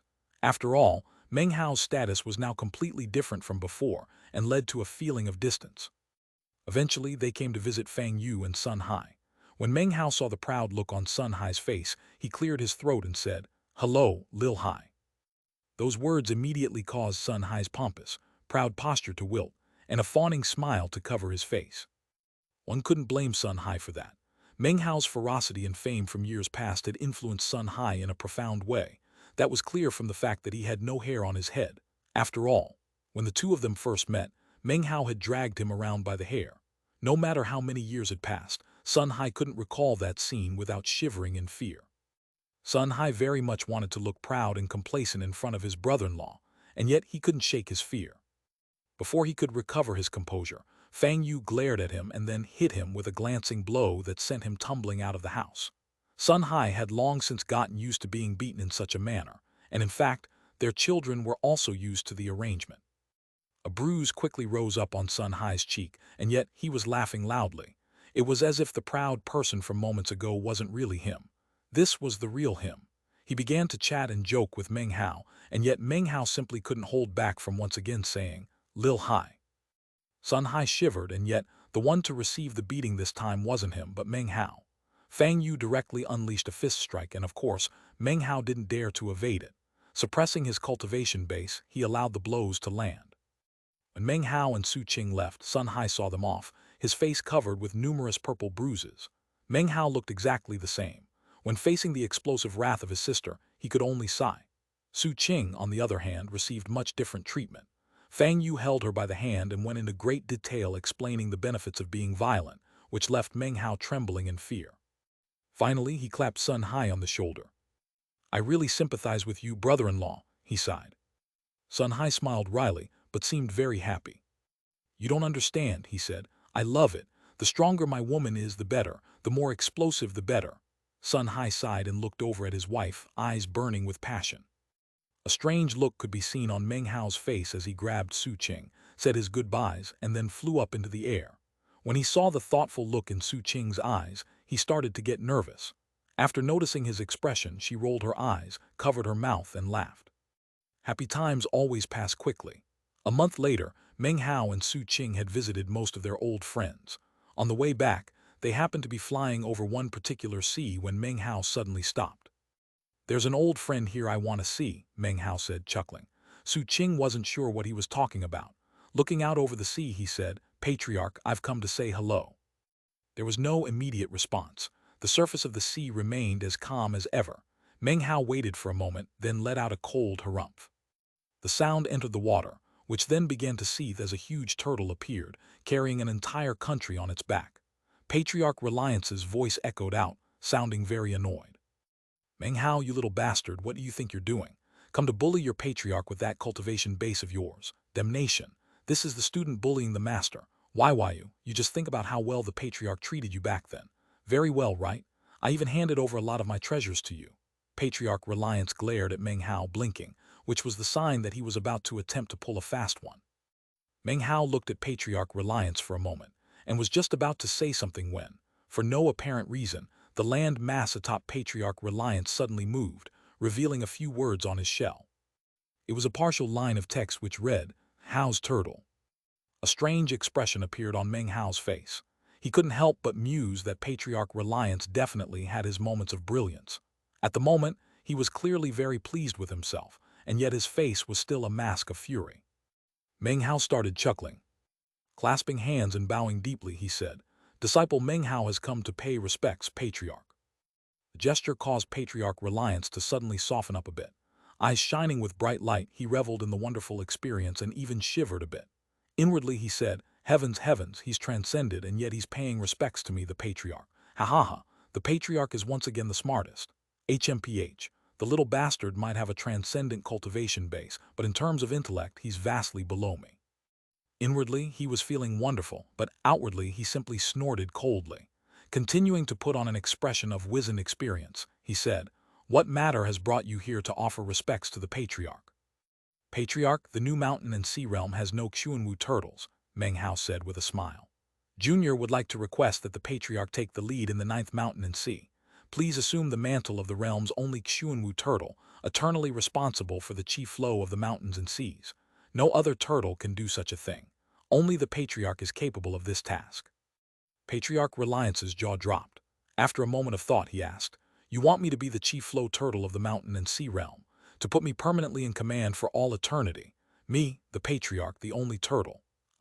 can cultivate the chi flow magic of the mountain and sea realm, and gain enlightenment of the demon sealing hexing magics of the 9 mountains and seas. Patriarch Reliance's heart surged with excitement. What was happening was like a dream come true, something which would be so beneficial to him it was virtually impossible to describe. If he became the sole Xuanwu turtle of the entire mountain and sea realm, he would benefit from the convergence of the chi flow of the entire realm, and would have an incredibly prominent position. Yes, Patriarch, you are the only one up to the task. The mountain and sea realm has the League of Demon Sealers as its soul, the hexing magic as its bones, and the mountains and seas as its flesh. Patriarch, you and I are the only members of the League of Demon Sealers within the mountain and sea realm. I'm afraid no one else would do. Meng Hao looked at Patriarch Reliance, smiling. His words had been spoken quite calmly, and he had even thrown in some flattering words. He didn't have to do things in this way, but since Patriarch Reliance was his old friend, he didn't mind resorting to such methods to bring him some happiness. But I'm not part of the League of Demon Sealers, am I? Patriarch Reliance blurted. However, he immediately regretted those words and quickly changed his tone of voice. Fine, fine, he roared. To give you some face, I agree. Meng Hao smiled.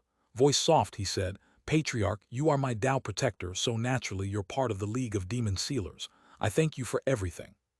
With that, he extended his right hand, and the mountain and sea realm appeared. He quickly performed an incantation gesture and pointed out at Patriarch Reliance. I call upon the power of my name to perform righteous bestowal on Patriarch Reliance. He shall become the sole Xuanwu turtle of the mountain and sea realm, and take up residence on the 9th mountain. The mountain and sea realm has 9 mountains and 9 seas. This Xuanwu turtle bears Mount Daqing upon his back, my Tao corroboration mountain. Let that mountain become the mountain among mountains. /expand. Spirit automaton of the mountains and seas, you dissipated in the past and the time has come for you to form anew. Merge with a strand of my divine sense and be born again. As soon as Meng Hao's words echoed out, a tremor ran through Patriarch Reliance. The seals which had been placed on him in the past vanished and a surge of power erupted up. Gradually, a shocking chi flow appeared on him. That chi flow connected to the mountain and sea realm, forming a resonance. At the same time, the excited Patriarch Reliance shrank, transforming into a beam of light that shot into the mountain and sea realm. As of this moment, he became the sole Xuanwu turtle of the mountain and sea realm, protector of its chi flow. The state of Zhao held something unique and special, the mountain among mountains. It was now a seed of the mountains and seas. Should the realm ever meet destruction again, as long as that mountain among mountains existed, the mountain and sea realm would be able to continue on. Having accomplished these things, Meng Hao put the mountain and sea realm away.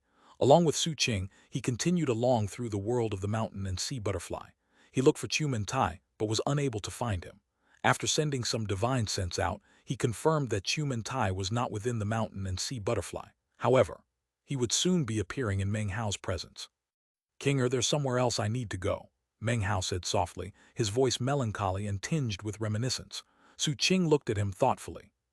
A few days passed. In another location in the world of the mountain and sea butterfly was a mountain range, outside of which Meng Hao hovered. He looked at the mountains with a disconsolate expression for a moment before entering. This particular mountain range was famous within the mountain and sea butterfly. It was the location of the ancient Kunlun society, and was now an autonomous state within the mountain and sea butterfly world. Meng Hao's arrival was not detected by anyone in the Kunlun society. It was almost as if he existed in a different space that allowed him and Su Qing to pass by all the cultivators without their knowledge. Soon, they were deep within the Kunlun Society mountains, standing at the foot of a towering mountain. This mountain did not have a sharp peak, but rather a basin filled with swirling mist and the ripples of powerful spell formations. An old man sat cross-legged at the top of the mountain, completely unmoving. A powerful medicinal aroma emanated out from him to fill the area. It was none other than Pill Demon. He was Meng Hao's master, as well as Chu Yuyan's. As Meng Hao stood there silently at the bottom of the mountain, his heart was filled with bitterness. He began to walk slowly up to the top, followed closely by Su Qing. When they reached the top, they saw Pill Demon sitting there in front of a coffin, surrounded by spell formations which had been in place for many, many years. Inside of the coffin was a beautiful woman, laying there peacefully as if she were sleeping. The instant Meng Hao laid eyes on the coffin, his sadness deepened, and various memories flitted through his mind. After a long moment passed, Meng Hao clasped hands and bowed deeply to Pill Demon. "Master," he said softly.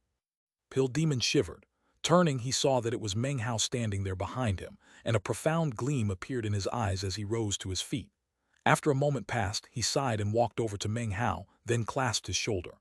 Looking over at Su Qing, he nodded, then turned and left. Meng Hao stood there quietly, looking at the coffin, thinking about how Yanner had crushed Chu Yuyan's soul right in front of him. Su Qing walked forward to stand next to Meng Hao. As she looked down into the coffin, her gaze softened. "Meng Hao," she said quietly, "do you want to tell me what that happened while we were apart?" Meng Hao stood there quietly for a long moment. Then he began to recount the story of what had happened on planet Vast Expanse. He talked about Han Bei and about taking in an apprentice named Yanner. He talked about the 9th hex and about the 9 incarnations. He talked about Little Treasure. He took his time explaining everything. After Little Treasure closed his eyes and vanished, Yanner destroyed the memories of her previous life. I thought she had entered the cycle of reincarnation, but when I went to look for her, she wasn't there. That was when I realized that she never did enter reincarnation. She actually returned to her original body. It was almost like she had been living in a dream, and in the end, she wasn't willing to awaken. By the end, his words were spoken in a hoarse murmur as he looked down at Chu Yuyan's body inside the coffin. Su Qing listened patiently. She could almost visualize everything that had happened with Meng Hao, Little Treasure, and Yanner. Meng Hao simply wasn't capable of understanding the deeper meaning of everything involved, but as for Su Qing, it gave her a profound understanding of Chu Yuyan. "She does not wish to awaken because she would rather be alone in a world of her own making," she said softly. "She wants to forget you, Meng Hao, because she loves you. She is lost." She looked over at him, a smile on her face, a simple smile of determination and focus. "If she still remembers you when she wakes up then, why don't we all practice cultivation together?" Meng Hao reached out and clasped her hand tightly. He didn't say anything. Su Qing looked down at Chu Yuyan laying there in the coffin and felt both compassion and gratefulness. Meng Hao didn't say anything more about the matter. Eventually, he and Su Qing left. About half a month later, everyone in the mountain and sea butterfly was ready to depart. Meng Hao produced the mountain and sea realm, which rapidly grew larger, sending powerful ripples out in all directions. Gradually, 9 huge vortexes appeared outside of the mountain and sea realm, one for each of the 9 mountains and seas. The people of the mountain and sea realm were given their choice as to which vortex to enter. Boundless light shone into the air as the excited cultivators vanished one by one. When they reappeared, they were inside of the mountain and sea realm, back in their home. Soon everyone was inside, including Fatty and all of Meng Hao's other friends, as well as K. Siddhigarbha and the Paragons. Once everyone was safely inside, Meng Hao waved his finger, causing the mountain and sea butterfly to shrink down until it transformed into 2 people. They were none other than his parents, who smiled at him before entering the 9th mountain and sea. Su Qing was the last person to remain outside. "I'll be waiting for you," she said. She was well aware that Meng Hao still had revenge to seek. Giving him a profound look, she turned and entered the 9th vortex.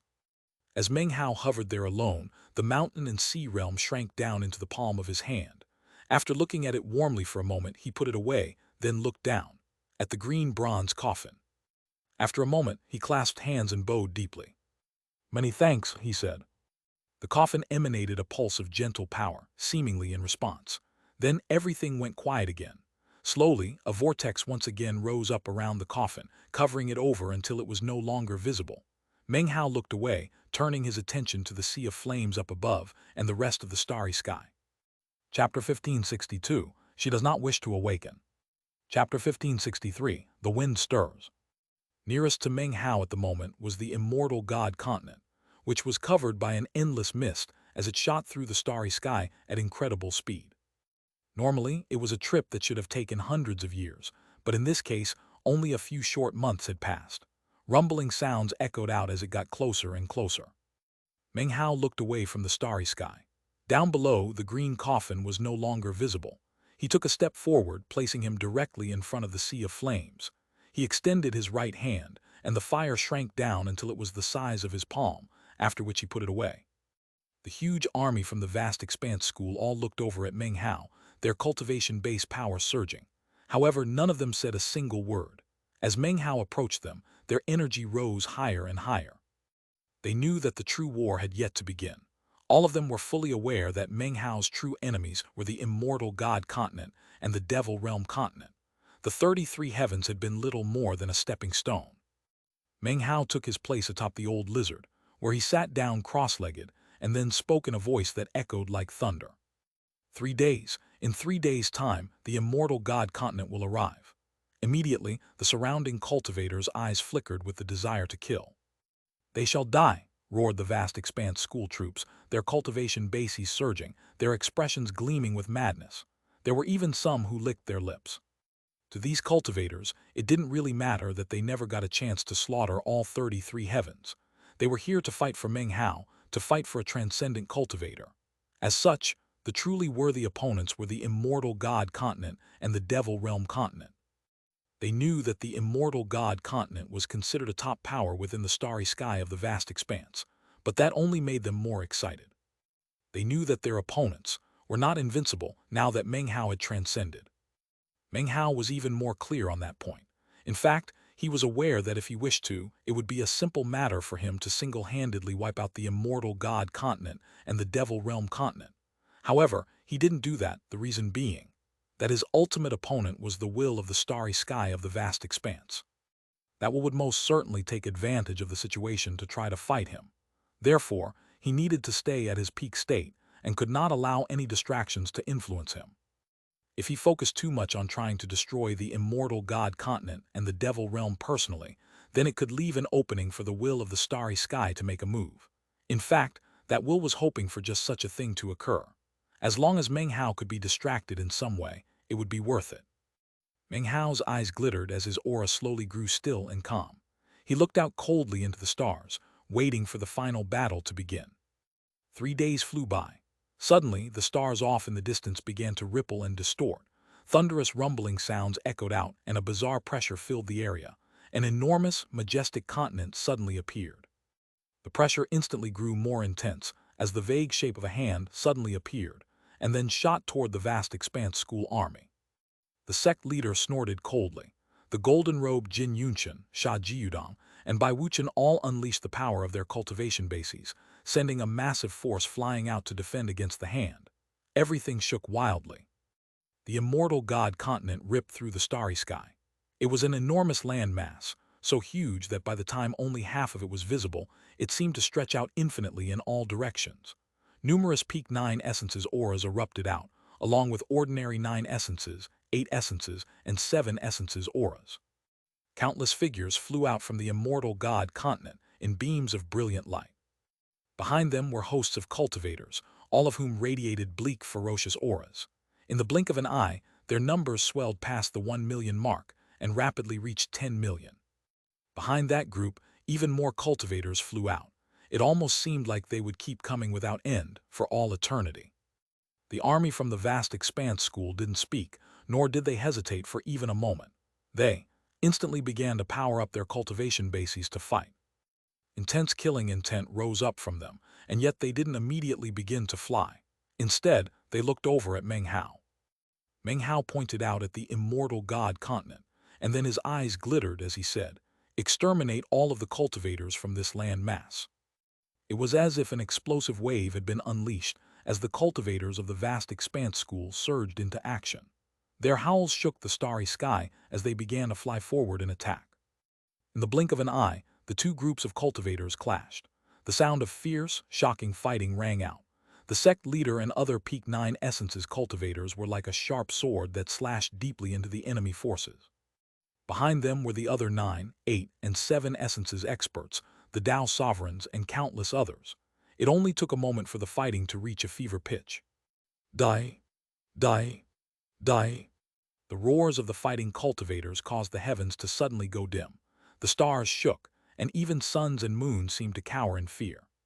The war had truly begun. The sect leader took the lead in the charge. Following him, the army of the vast expanse school cut through the enemy like a hot knife through butter. Every advancement they made caused the front line of the immortal god continent forces crumbled a little bit more. Soon the reek of blood filled the sky, and countless casualties had been inflicted. Meng Hao stood atop the old lizard, looking coldly at the immortal god continent. His vision pierced through the entire continent until it came to rest on a huge statue. That statue depicted the immortal god continent, transcender, who had lived many years in the past. When Meng Hao's gaze came to rest on the statue, he could sense a boundless dignity and might. However, it was in that moment that the mists around the statue swirled, and the statue distorted slightly. Suddenly, it looked slightly different than before. "Something's different," Meng Hao murmured. Chapter 1564, Immortal God Opening Salvo. Or perhaps it's always been different, and my cultivation base was just never high enough that I would notice. He looked thoughtfully around at the fighting, and all of a sudden, noticed one particular woman. It was the same woman who had tried to kill him in years past, whom he had bitten, tearing a chunk of flesh off of her face. Right now, she was fighting with one of the vast expanse school's 9 essences paragons. In the 2,000 years which had passed, the woman was still in the early 9 essences level. Her cultivation base had made virtually no progress. When Meng Hao realized that, his eyes narrowed. He had his speculations about what was going on with the immortal god continent, and although he was very confident that he was right, he had been unable to prove anything.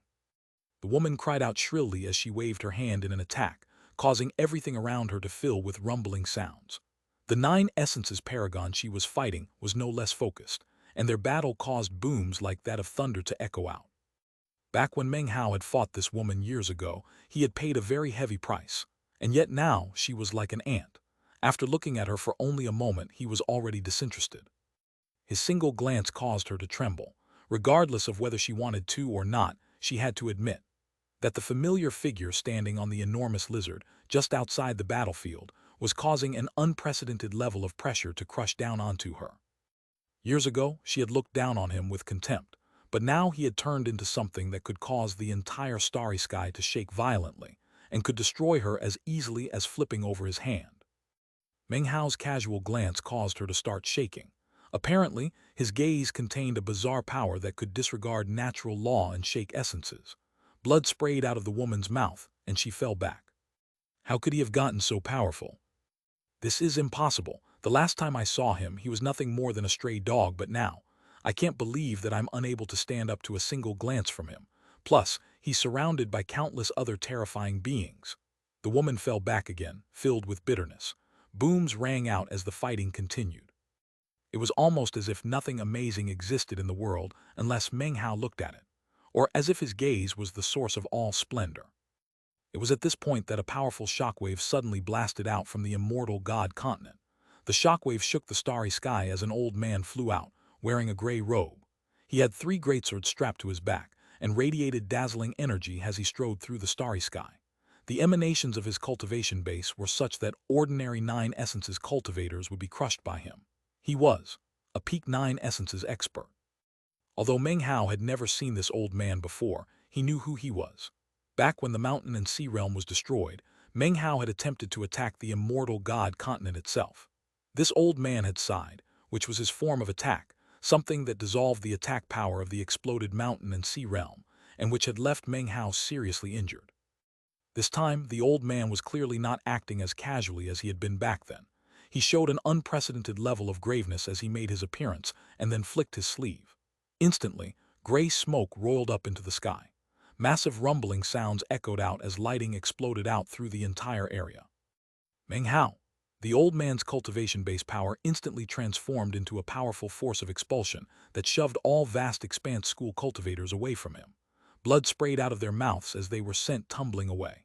7 and 8 essences paragons gasped in response to the pressure radiating off of the old man, and even 9 essences paragons were shocked. Considering the level of this old man's peak 9 essences cultivation base, he could be considered to be at the most powerful level beneath transcendence, comparable to the other eccentric experts Meng Hao had in his service. The only people who qualified to fight him were the sect leader, Jin Yunshan, Sha Jiudong, and immortal Bai Wuchen, and yet even they could not quite match up. The gray-robed old man let out a howl that shook the stars, and caused blood to ooze out of the eyes, ears, noses, and mouths of countless cultivators. The old man turned into a streak of gray light that shot from his original position toward Meng Hao. The sect leader snorted coldly and instantly prepared to intercept him. In the sect leader's mind, the old man was seeking death, so he might as well accommodate him. However, Meng Hao's expression didn't change at all as the old man shot toward him. Next to him, The termite's eyes glittered with cold light as it transformed into a bolt of white lightning. At the same time, swarms of smaller termites erupted out from inside of it, becoming a cloud of vicious little beasts that charged voraciously toward the old man. Simultaneously, the giant queen termite began to emanate powerful ripples which distorted the starry sky and turned into a huge vortex around the old man. The old man's eyes went wide. This termite was not something he could afford to underestimate. He quickly sent cultivation base power out to fight against the swarm of termites, leaving him incapable of trying to fight with Meng Hao. He was locked in place 5 kilometers away from Meng Hao, surrounded by booms and ripples that caused heaven and earth to darken. Further off on the battlefield, the sect leader and the others were now on the offensive. The immortal god continent was suffering one defeat after another, and their casualties vastly outnumbered that of the vast expanse school. It was virtually impossible for the experts of the immortal god continent to avoid deadly attacks, and one after another perished. Meng Hao's expression remained the same the entire time. He refused to believe that this was the extent of the power of the immortal god continent. Considering the resources they had at their disposal, he was of the opinion that the fighting had just begun. He wasn't in a rush. There were many ways to get revenge. Just like the 33 heavens, he would completely and utterly destroy these enemies. Furthermore, those cultivators from the vast expanse school who died in battle could easily be brought back by the power of his transcendent cultivation base. Sound of fierce fighting echoed out with increasing intensity. The immortal god continent army was pushed back over and over again. At this point, a blast of energy surged out from the immortal god continent. It was a middle-aged man, face expressionless, a horsetail whisk in his hand. The whisk had 3,000 strands, each of which contained a great Tao. As soon as he appeared, he unleashed destruction upon the ranks of the vast expanse school, whose army suddenly lurched to a halt. Voice cool, the man said, "I will exterminate the entire clan of any who dare to offend the immortal god continent." He waved his sleeve, causing an explosive wind to sweep out in all directions. Jin Yunchen let out a piercing cry, and at the same time, Sha Jiudong transformed into a sandstorm. One was like the light, and the other the darkness. Instantly, they shot forward to intercept the man with the horsetail whisk. Regarding connections to Renegade Immortal in this chapter, as far as I could tell, the only concrete connection to anything in Renegade Immortal is the horsetail whisk with 3,000 white strands, which was an object that showed up during a tribulation at some point in RI. Nothing else in this chapter seemed to be a connection. In future chapters, I will point out connections that I am aware of. If I don't include an explanation about a cameo appearance of a character, item, or technique from another book, then it most likely is not a reference. Chapter 1565, Less Real Than It Seems. The middle-aged man frowned. Having no other alternative, he waved his hand, causing the 3,000 strands to transform into 3,000 beams of light. Those beams of light then turned into 3,000 white-armored wooden puppets with shockingly powerful cultivation bases. They immediately charged into the army of vast expanse school cultivators, slowing their advance. At the same time, the immortal god continent emitted rumbling sounds and shook visibly as numerous huge objects appeared. Shockingly, it was a group of pitch-black war chariots. Each one of them was fully 30,000 meters long, and they blotted out the sky as they rumbled forth. The chariots were being pulled by countless vicious spirits, who howled as they advanced, spreading pitch-black light everywhere they went, a light that contained power which could destroy the heavens and extinguish the earth. There seemed to be no end to the chariots, which, if anyone took the time to count, would number in the hundreds of thousands. Furthermore, black beams light spread out in all directions, like hundreds of thousands of black arrows that stabbed toward the army from the vast expanse school. The incredible scene was almost impossible to describe.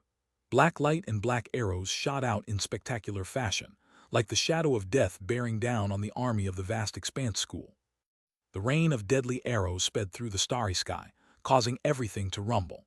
It took only a moment for them to pierce through the void and appear directly in front of the cultivators from the vast expanse school. Their murderous auras were like ice, leaving the cultivators in the army feeling like they were about to be frozen. There were even some with low cultivation bases who were so shocked they couldn't move. It was as if they were all about to die. In that moment of crisis, the sect leader threw his head back and roared, stretching his hands out in both directions. Instantly, a huge wind kicked up, rising high up above him as suddenly a turtle shell appeared in his hands.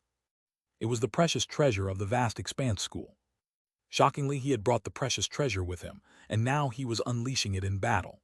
As the wind screamed, the turtle's shell expanded rapidly, covering all of the vast expanse school cultivators. The pitch-black murderous will slammed into the turtle's shell and was completely blocked. A massive boom echoed out, shaking everything, causing minds to reel and laws both natural and magical to be destroyed. The turtle's shell vibrated but held strong. Countless magical symbols appeared on its surface, and it radiated an ancient and profound aura, an aura full of mystery. Although everything seemed to happen relatively quickly to the people involved, it was as if time were moving very slowly. Eventually, the turtle's shell vanished, and the sect leader was left with an ashen face. Some of the other 9 essences experts who had lent him power also coughed up blood. Killing intent flickered within the sect leader's eyes. "We can't give them time to unleash another wave of those war chariots," he cried. Instantly, Bai Wuchen and the other 9 essences experts flew out and began to fight their way toward the immortal god continent itself. Meng Hao hadn't moved the entire time. However, the incident with the war chariots gave him a much better understanding of the resources at the disposal of the immortal god continent. Even as the sect leader and the others began their charge, 3 beams of light shot out from the land mass. In the lead position was an old woman with silver hair. A vicious gleam could be seen in her eyes, and her cultivation base exploded with power as she began to fight the sect leader and the others. At the same time, the black light of the war chariots once again began to converge. As that happened, Meng Hao could visibly detect that the immortal god continent itself had withered a bit. Turning to the huge head hovering nearby, Meng Hao coolly said, "Your turn." Instantly, the head vanished. When it reappeared, it was right above the immortal god continent, where it immediately let out boundless pressure. The natural laws of the immortal god continent responded with a force of expulsion that rose up from all corners of the land mass. "Trifling land mass, you're not worthy to try to banish me." A vicious expression appeared on the head's face as it suddenly let out a powerful roar. The resulting sound wave rolled over the entire world, causing the lands to shake. Mountain peaks were blasted into ash, and huge crevices opened up on the plains. The war chariots began to vibrate, and then cracks spread out over their surfaces. "How dare thee!" roared a voice that echoed out across the entire immortal god continent. A stream of sword chi rocketed up toward the head. The head smiled viciously, and before the sword chi could reach it, opened its mouth and blew out a blast of gray fire that set the entire land mass ablaze. The fire engulfed the war chariots, which then began to collapse into charred rubble. This fire was no ordinary fire. It was fire unleashed by a powerful expert at the great circle of the peak of 9 essences. It was soul fire, fueled by his very life force. It was in this moment that the statue of the ancestor in the middle of the continent, the statue which depicted the ancient transcender, suddenly began to glow. A field of light began to spread out, covering the entire immortal god continent, both extinguishing the flames spit out by the head and also increasing the power of expulsion exponentially. The gigantic head was sent spinning away, forced completely out of the immortal god continent. Shockingly, the head looked afraid. Even in the moment in which it was expelled, and before it could react, the sword chi shot out and stabbed toward its forehead. Cracking sounds emanated out as the head's forehead began to split open. At the same time, a man appeared down below, radiating a murderous aura as he flew along atop a bronze sword. The sword moved at incredible speed, bearing down on the huge head in spectacular fashion. Just when it seemed to be on the verge of stabbing through the head's bloodshot eyes flickered with profound light. The area around it then distorted, sending ripples out in all directions. The essence of time appeared, and the sword chi was crushed as if by an enormous grinding stone, instantly transformed into countless sparks which spilled out in all directions. The man on the flying sword looked over with coldly glittering eyes. Performing an incantation gesture, he immediately began to battle with the enormous head. Massive booms filled the area around the immortal god continent. The entire world seemed to be hovering on the brink of collapse. Chapter 1566, The Resources. In addition to the fighting between the 9 essences experts, there were other battles between the 7 and 8 essences paragons. The shocking nature of the fighting caused the entire starry sky to shake violently. There were also imperial lords, Dao sovereigns, and Dao lords. The sheer numbers involved ensured that the fighting on the battlefield was intense to the extreme.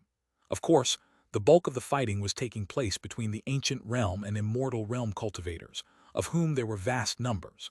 The vast sea of battling cultivators constantly crushed those on the front lines into a bloody pulp. Blood rained down as the death toll rose rapidly. The cultivators of the immortal god continent had no reason to hold back from fighting, and the thought of retreat didn't even exist in their minds. It was almost as if there were something inside of them urging them to forget everything else and focus only on fighting. As for the cultivators from the vast expanse school, they were fighting for a transcendent cultivator. Dying in battle would be the ultimate of honors, and besides, even if they did die, they had faith that their transcendent leader would be able to bring them back from the dead. And that was in fact the case. Meng Hao stood there looking out at the immortal god continent and all its cultivators, and his eyes glowed with coldness. He hated the 33 heavens, but he hated the immortal god continent and the devil realm continent even more. This was a battle for vengeance. As he stared coldly at the battle, his brow slowly furrowed. In the past, the cultivators from the immortal god continent had seemed particularly sharp and quick-witted, but now they somehow seemed slower, although physically they were the same as before. My speculations are most likely correct, Meng Hao thought. As far as he was concerned, he was now almost completely convinced that he was right about the immortal god continent and the devil realm. Beneath him, the old lizard looked around with killing intent flickering in its eyes. However, without Meng Hao's express orders, it wouldn't take action. Instead, it just watched the carnage unfolding. Soon, the fighting had reached an incredible climax. Screams echoed out constantly, until finally, Meng Hao's eyes flickered. Even as he looked over at the immortal god continent, booming sounds rang out as over 100 volcanoes began to erupt simultaneously. Pillars of flame rose up into the sky, causing everything else to grow dark. At the same time, numerous seven-colored puppets appeared within the fire. 1. This appears to be a reference to a character in Renegade Immortal called the Seven-Colored Taoist. The puppets began to form together into phalanx formations, over 100 of them. They emanated spectacular energy and an ancient air that seemed to stretch back through countless years of time. The appearance of the seven-colored puppets instantly lifted the spirits of the immortal god continent cultivators. It was as if they were now gazing upon the key to victory. This was one of the immortal god continent's reserve powers, seven-colored puppets concealed within the volcanoes for countless years, puppets that seemed to have their own unique natural law. That natural law could influence space, and was filled with power that could alter heaven and earth and lead to assured victory. Soon, the more than 100 phalanxes of seven-colored puppets were slaughtering their way into the forces of the vast expanse school. Meng Hao stood calmly atop the head of the old lizard. After looking at the seven-colored puppets for a while, his gaze shifted to the statue of the immortal god continent, Transcender.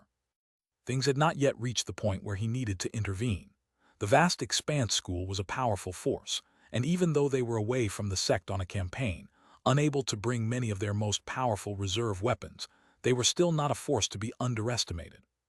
Almost as soon as the seven-colored puppets took action, the vast expanse school's 9 essences paragons joined their voices together to shout, "Vast expanse blood formation." Instantly, the forehead of each and every one of the countless vast expanse cultivators opened up, and a drop of blood flew out. The drops then merged together into a vast sea of blood, from within which emerged numerous blood-colored giants. The giants threw their heads back and let out enraged roars as they jumped forward to fight the seven-colored puppets. The intense fighting caused the entire starry sky to shake. The vast expanse blood formation slammed into the seven-colored puppets, sending a shockwave blasting out in all directions. Almost immediately, the seven-colored puppets were shoved backward, and the light shining off of them dimmed. Although the immortal god continent was strong, the vast expanse school was a powerful force which had given birth to a transcendent cultivator. A battle between the two was not the type in which victory could be easily determined. As Meng Hao watched the seven-colored puppets being forced back across the battlefield, his eyes flickered with a strange light. He looked more closely at the immortal god continent and the cultivators from there, and a thoughtful look appeared in his eyes. But then, rumbling sounds suddenly filled the air. The entire immortal god continent appeared to be shaking. Mountain peaks began to sway back and forth, and then cracking sounds rang out as they rose up into the air. Various sects covered those mountain peaks, of which there were fully 1 million. The sight of them all rising up into the air was completely shocking.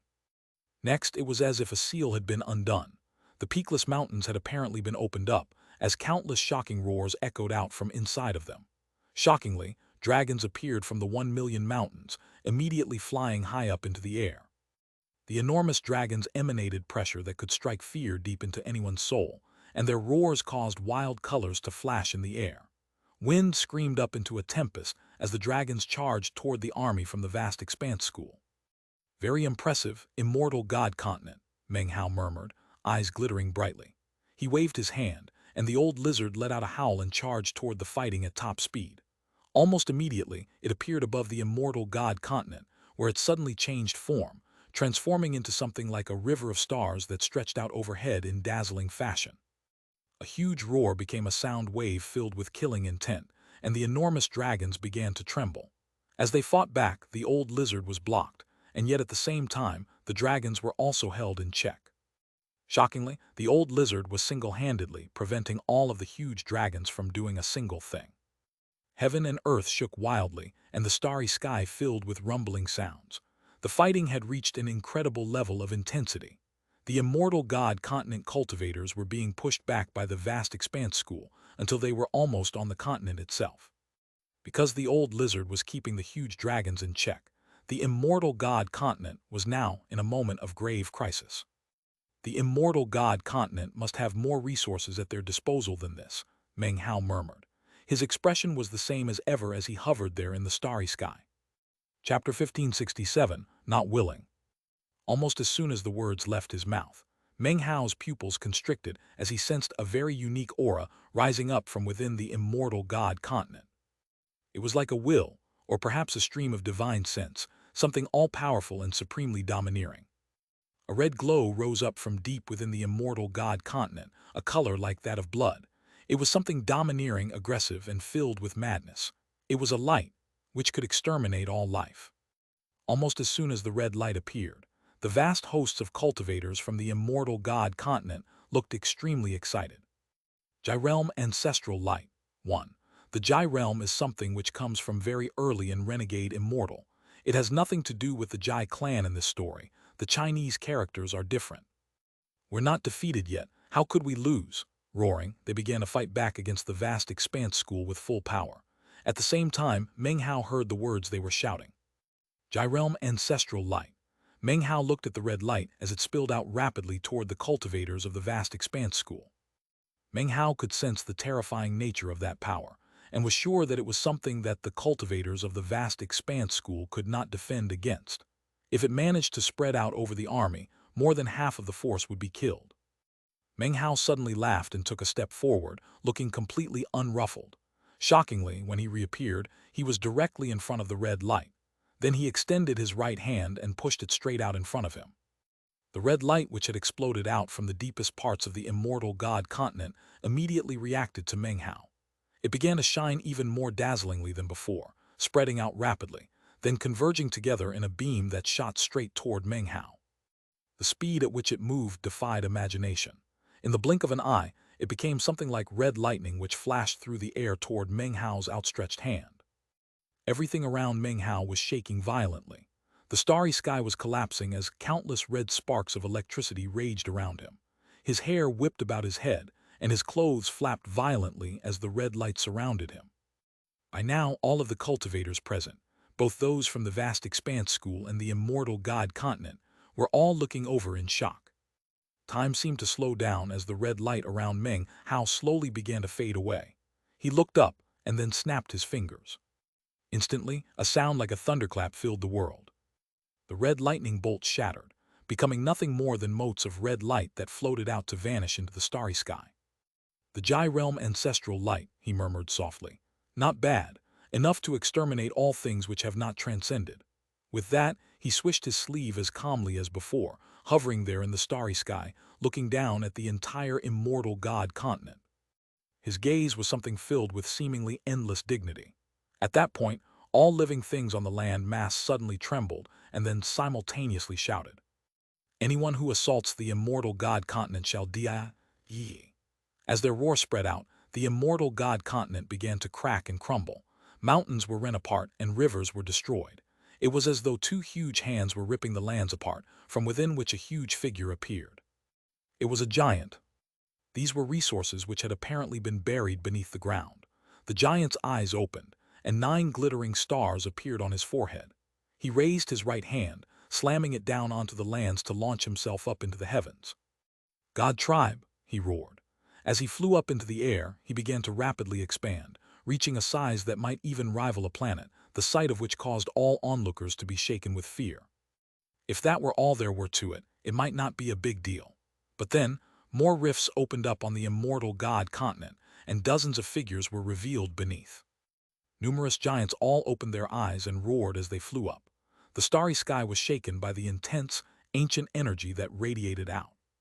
One by one, the true resources of the immortal god continent were being revealed. However, as everything was playing out, it only served to confirm Meng Hao's speculations regarding what was truly going on. All of this probably isn't real, he thought, looking at the charging god tribe giants. With that, he lifted his right hand and pushed it out casually in front of him. The air in front of him distorted as the power of time emanated out soundlessly in all directions. Natural laws were twisted, and magical laws were bent. Everyone watched in shock as the incredibly powerful god tribe giants trembled and then began to physically wither.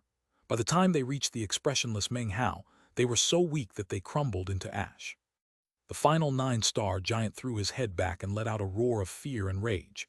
It was as if his mission was to defend the immortal god continent, to pay any price, even die in battle for it. The giant roared, clenching his hand into a fist which he punched out toward Meng Hao. Despite the fact that his body was crumbling, he still managed to unleash the powerful fist strike. Power seemed to flow from ancient times, transforming into a tempest that rumbling out in shocking fashion, exceeding the 9 essences level and reaching that of transcendence. It was the power of a transcendent fleshly body, something which could ignore natural and magical laws. Even the old lizard was shocked by the sight of it and was left trembling. By now, everyone understood the shocking nature of the reserves at the disposal of the immortal god continent. The last of the god tribe giants poured all of his life force into the ultimate fist strike to try to take out Meng Hao, and yet, before it could touch him, the giant crumbled into ash. Meng Hao had not transcended merely in body, but also in cultivation base and soul. He was his own essence, and was already half a step into the ancestor realm. "Ashes to ashes, dust to dust," Meng Hao said softly. "I have to say that I respect you, and yet, attacking like this was probably not what you wished to do. Allow me to sever your puppet strings for you." With that, he took a step forward toward the immortal god continent. By now, he had seen through to the true nature of the place, and the only way to erase the final uncertainties was to go inspect the place personally. /expand. However, just when Meng Hao was about to actually step onto the immortal god continent, a powerful force of expulsion exploded out to stop him. That power was emanating out of each and every cultivator from the immortal god continent, from each blade of grass and each tree limb, from every mountain and river. It was the will of the entire immortal god continent itself. Meng Hao was not welcome or permitted. His eyes flickered with bright light, and he was just about to force his way through, when suddenly, an extremely uneasy feeling gripped his heart, and he stopped in place. He looked up, and it was at this point that he noticed that the mountains and lands of the continent were all trembling as the land mass itself began to turn pitch black. As the blackness spread, sounds like muttering voices echoed out from all of the various mountains' peaks. It was like the chanting of scriptures, or the whispering of all living things. At the same time, within the darkness off in the distance, Meng Hao could see a point of light. Closer examination revealed that it was actually a sun. There were 9 of them, rising up into the air. The power they emanated seemed capable of ripping apart the black of night, and as that power spread, Meng Hao could feel it starting to tear away at him. 1. The 9 suns have been talked about in ISSTH quite a few times. It wasn't until recently that I discovered that there are 9 high-level characters in Renegade Immortal who are described as having being suns. Presumably, these are those same characters. Considering that Meng Hao had already transcended, he felt only a slight sense of danger, and yet that was still enough to cause his pupils to constrict. This is some sort of divine ability, he thought, eyes narrowing. As the 9 suns rose up into the air and their light spread in all directions, he could feel the ripping power battering at his body. This isn't something that an ordinary person could create. This magical technique must have been created by the immortal god continent's transcendent cultivator.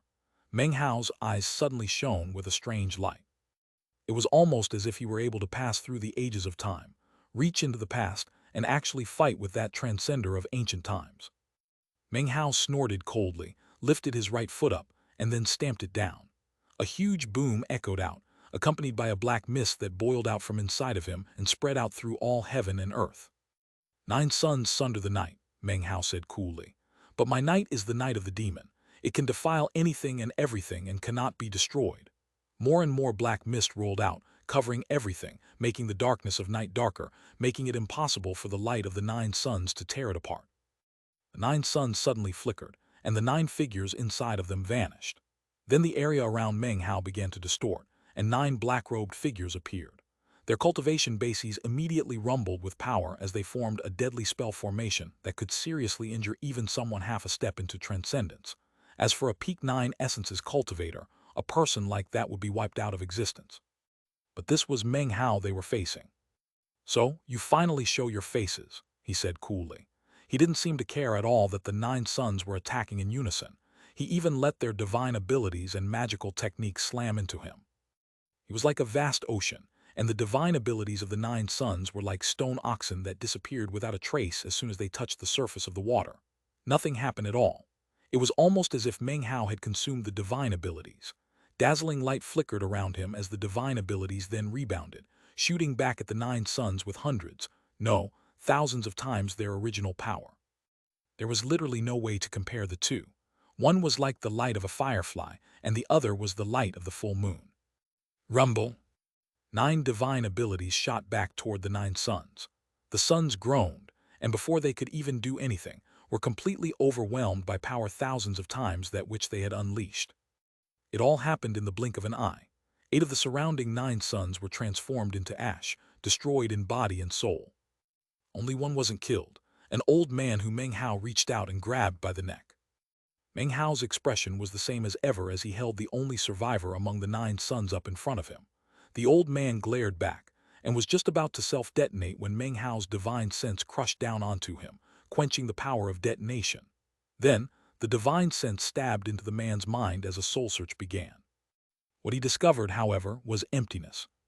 The old man began to shake, to twist and distort, and finally he died under the power of the soul search. Meng Hao didn't acquire even a single memory.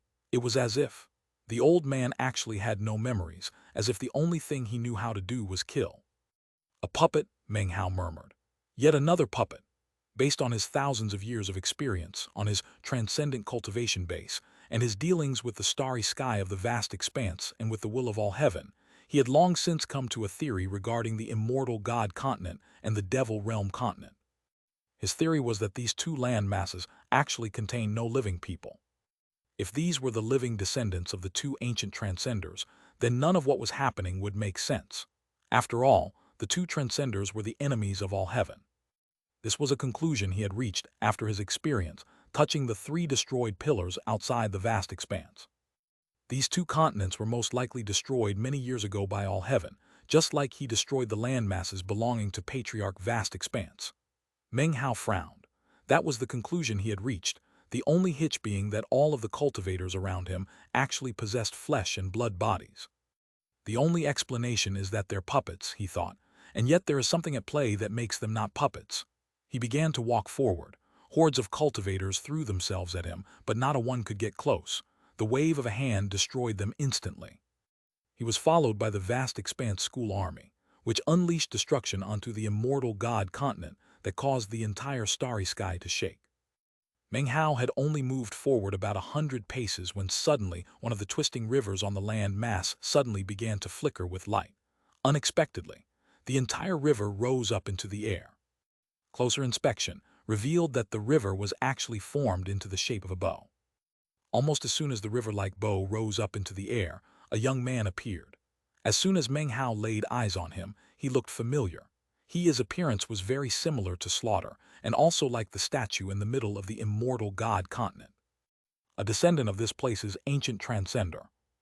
Chapter 1568, Puppets. Chapter 1569, Rot. The young man's eyes flickered with killing intent. As he flew through the air, he reached out toward the river bow, which rapidly shrank down until he grabbed it. Then he began to pull back the bowstring and take aim at Meng Hao. Meng Hao looked on coldly as the young man let out a bellow of rage. As he pulled the bowstring, Strands of chi flowed from all over the immortal god continent to make the shape of an arrow. Then rumbling sounds filled the air as the young man loosed that arrow, which shot like lightning toward Meng Hao. Meng Hao could clearly sense the terrifying power it contained. Were it wielded by an actual transcendent cultivator, it would have been a powerful threat to him. But right now it was. All he had to do was reach out and tap it, and the entire arrow quivered, then collapsed into pieces. Blood sprayed out of the young man's mouth as he fell back. In that same moment, the patriarch statue in the middle of the land mass began to emanate a glowing light that prevented anyone foreign to the immortal god continent from entering its perimeter. The old lizard and the other eccentric experts were sent tumbling backward. The sect leader and the others were similarly affected. All of the cultivators of the immortal god continent fell back until they were inside the light, where they glared ferociously at the army from the vast expanse school. The light could stop all of those people, but it could not stop Meng Hao. He looked thoughtfully at the statue and then took a step forward. That step took him through the air to stand directly in front of the border of the light. Then he pierced through it, causing the light to fracture and crack. The old lizard roared, then blurred into action, appearing once again on the battlefield. As its cultivation base spread out, everything around it was destroyed like kindling wood. Meng Hao ignored the fierce fighting as he approached the middle of the land mass, where the statue was located. Even as he did, more arrows of light shot toward him from off in the distance. It was the same young man from before, who was anxiously unleashing one arrow after another. Meng Hao simply swished his sleeve, destroying all of them. The young man looked on in despair as Meng Hao approached the statue. Suddenly, a sigh rang out to fill the entire immortal god continent. A figure appeared along with it, an old man wearing a long, ceremonial robe. He seemed profoundly ancient as he flew up into the air and looked over at Meng Hao. Then, his right hand shot out, and he pointed up into the sky. Instantly, the area around Meng Hao filled with soundless fluctuations, like ripples on the surface of a lake. At the same time, a well suddenly materialized in front of the old man. The well also emanated powerful ripples, and upon closer examination, an image could be seen within the ripples. It was like a reflection depicting Meng Hao and the area around him. The old man's eyes glinted with fierce light as he reached out to grab the reflection of Meng Hao within the ripples of the well water. As his hand entered the water, even more ripples spread out. The ripples in Meng Hao's area were thrown into chaos, and something like a huge hand appeared, reaching out as if to crush him. A strange light shone in Meng Hao's eyes. This was the second time he could directly sense how powerful that ancient transcender had been, and how, just like Meng Hao, he had made preparations to care for his people.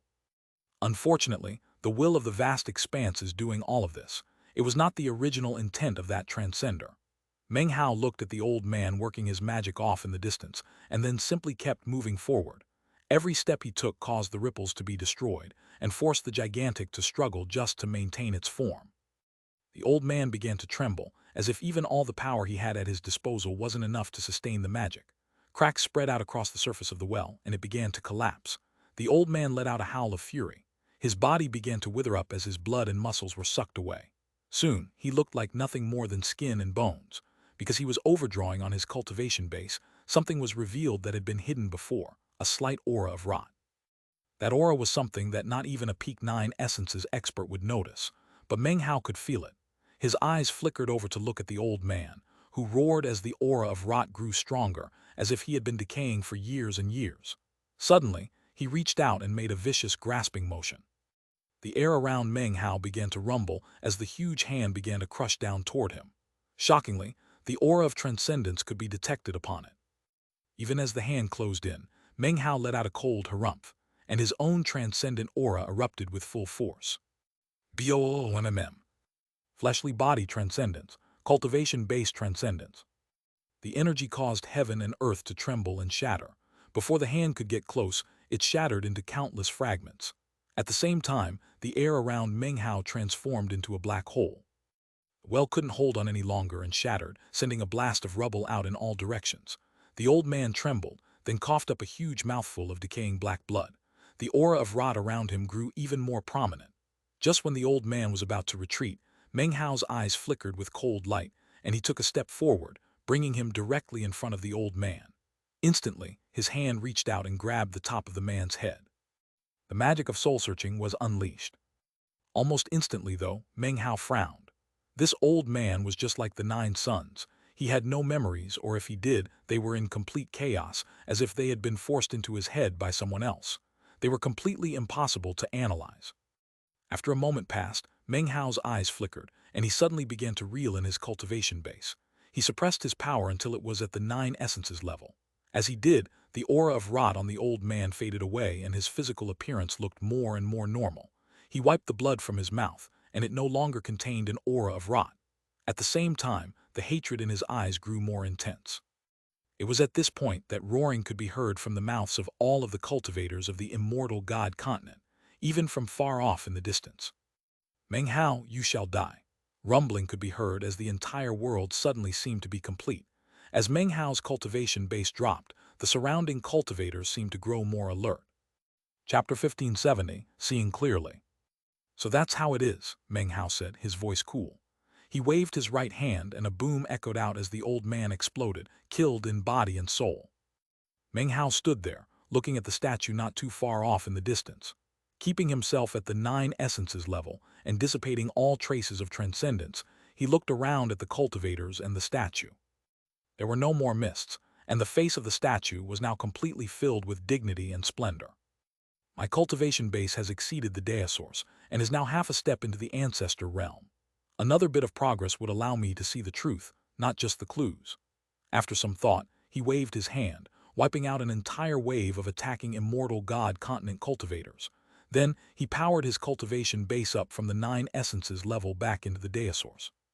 Then his aura of transcendence erupted out with unprecedented power, causing the entire immortal god continent to tremble as if in shock.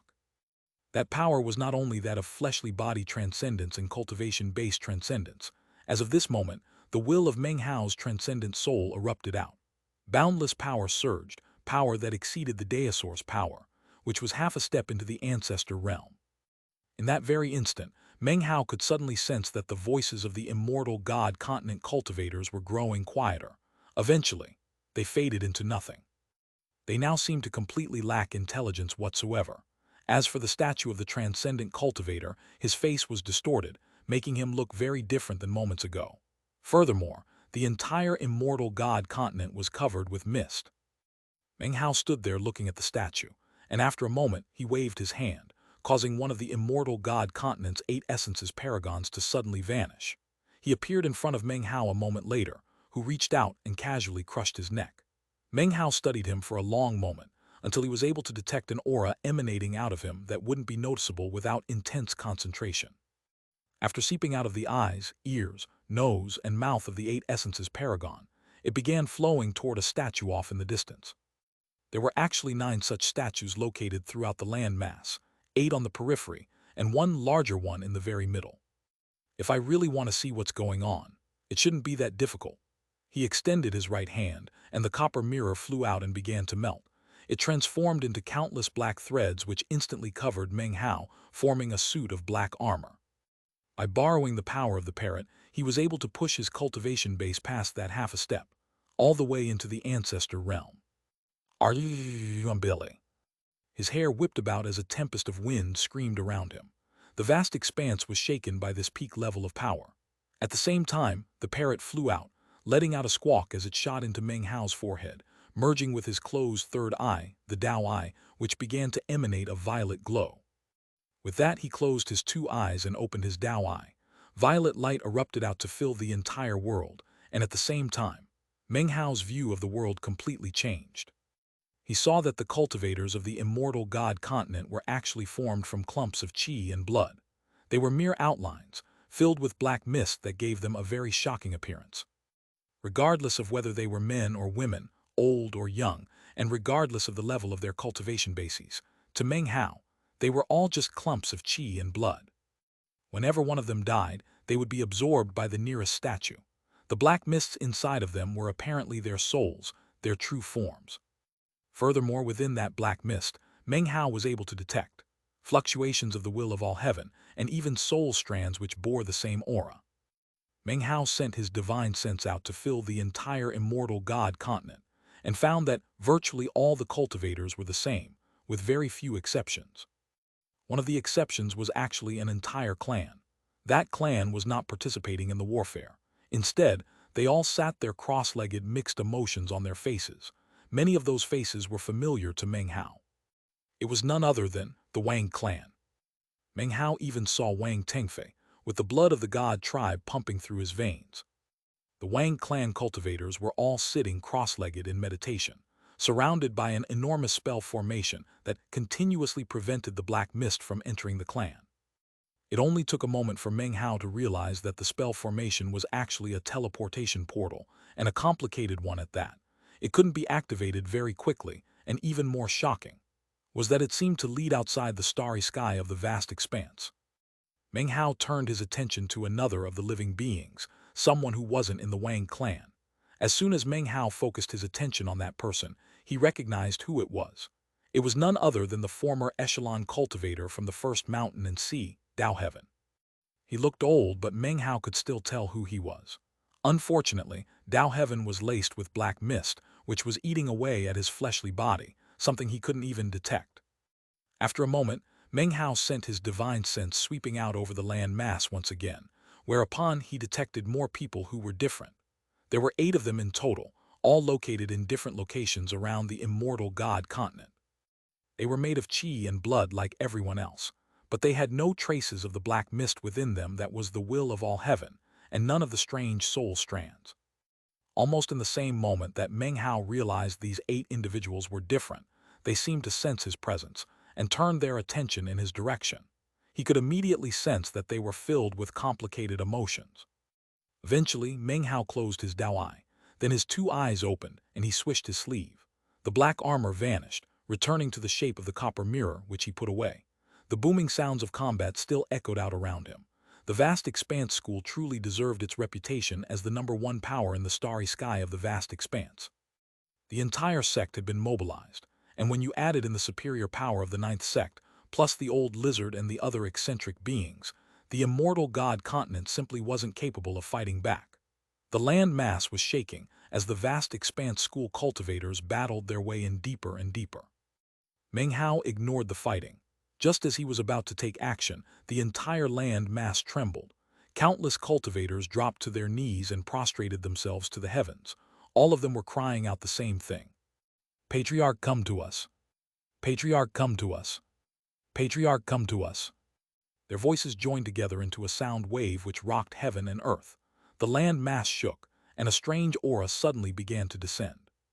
Everything began to grow icy cold, and yet Meng Hao could sense that this will was not intelligent. It was almost as if someone had imprinted it onto a jade slip and was now forcibly unleashing it. Chapter 1571, The Man in the Palace. Another possibility was that this was not something from a jade slip, but from the memories of the starry sky of the vast expanse. As the will descended onto the immortal god continent, it converged upon the body of the young man with the bow who still stood some distance off. A tremor ran through him, and he let out a piercing howl as his body began to transform. His hair turned white, and his eyes became cold. With that will upon him, it was as if he were a completely different person. He hovered there in midair, emanating an aura which surpassed the 9 essences level. His eyes were bright red as he looked over at Meng Hao. Meng Hao looked back at him. As their gazes met, the young man suddenly pointed his finger at Meng Hao and spoke in a hoarse voice. Call the wind. As soon as the words left his mouth, a black wind sprang up around Meng Hao, which rapidly converged into the shape of 9 black dragons. When the dragons roared, black wind spewed from their mouths, wind that tore at heaven and earth. Summon the rain, he said. His body trembled as though the will's act of unleashing magic using this body was resulting in serious injuries. As soon as the words left his mouth, drops of black rainwater appeared within the destructive wind. In the blink of an eye, they transformed into a downpour which descended upon Meng Hao. Magic pod soldiers, growled the young man. As the raindrops fell, plopping sounds rang out and they transformed into tiny vicious figures.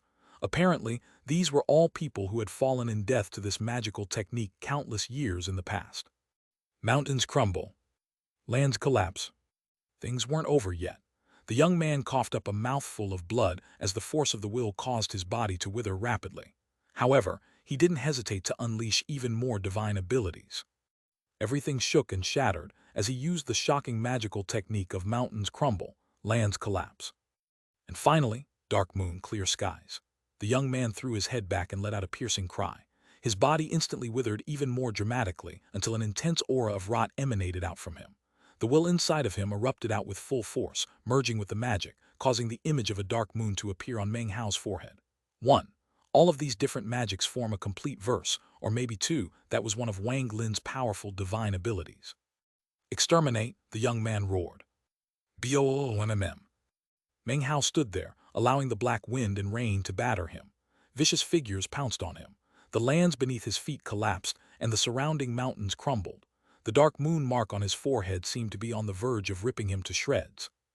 After a long moment passed, and Meng Hao was able to fully experience the nature of all of the divine abilities and magical techniques, he took a deep breath and slowly looked up. His gaze fell upon the distant figure of the trembling young man, and his eyes shone with anticipation.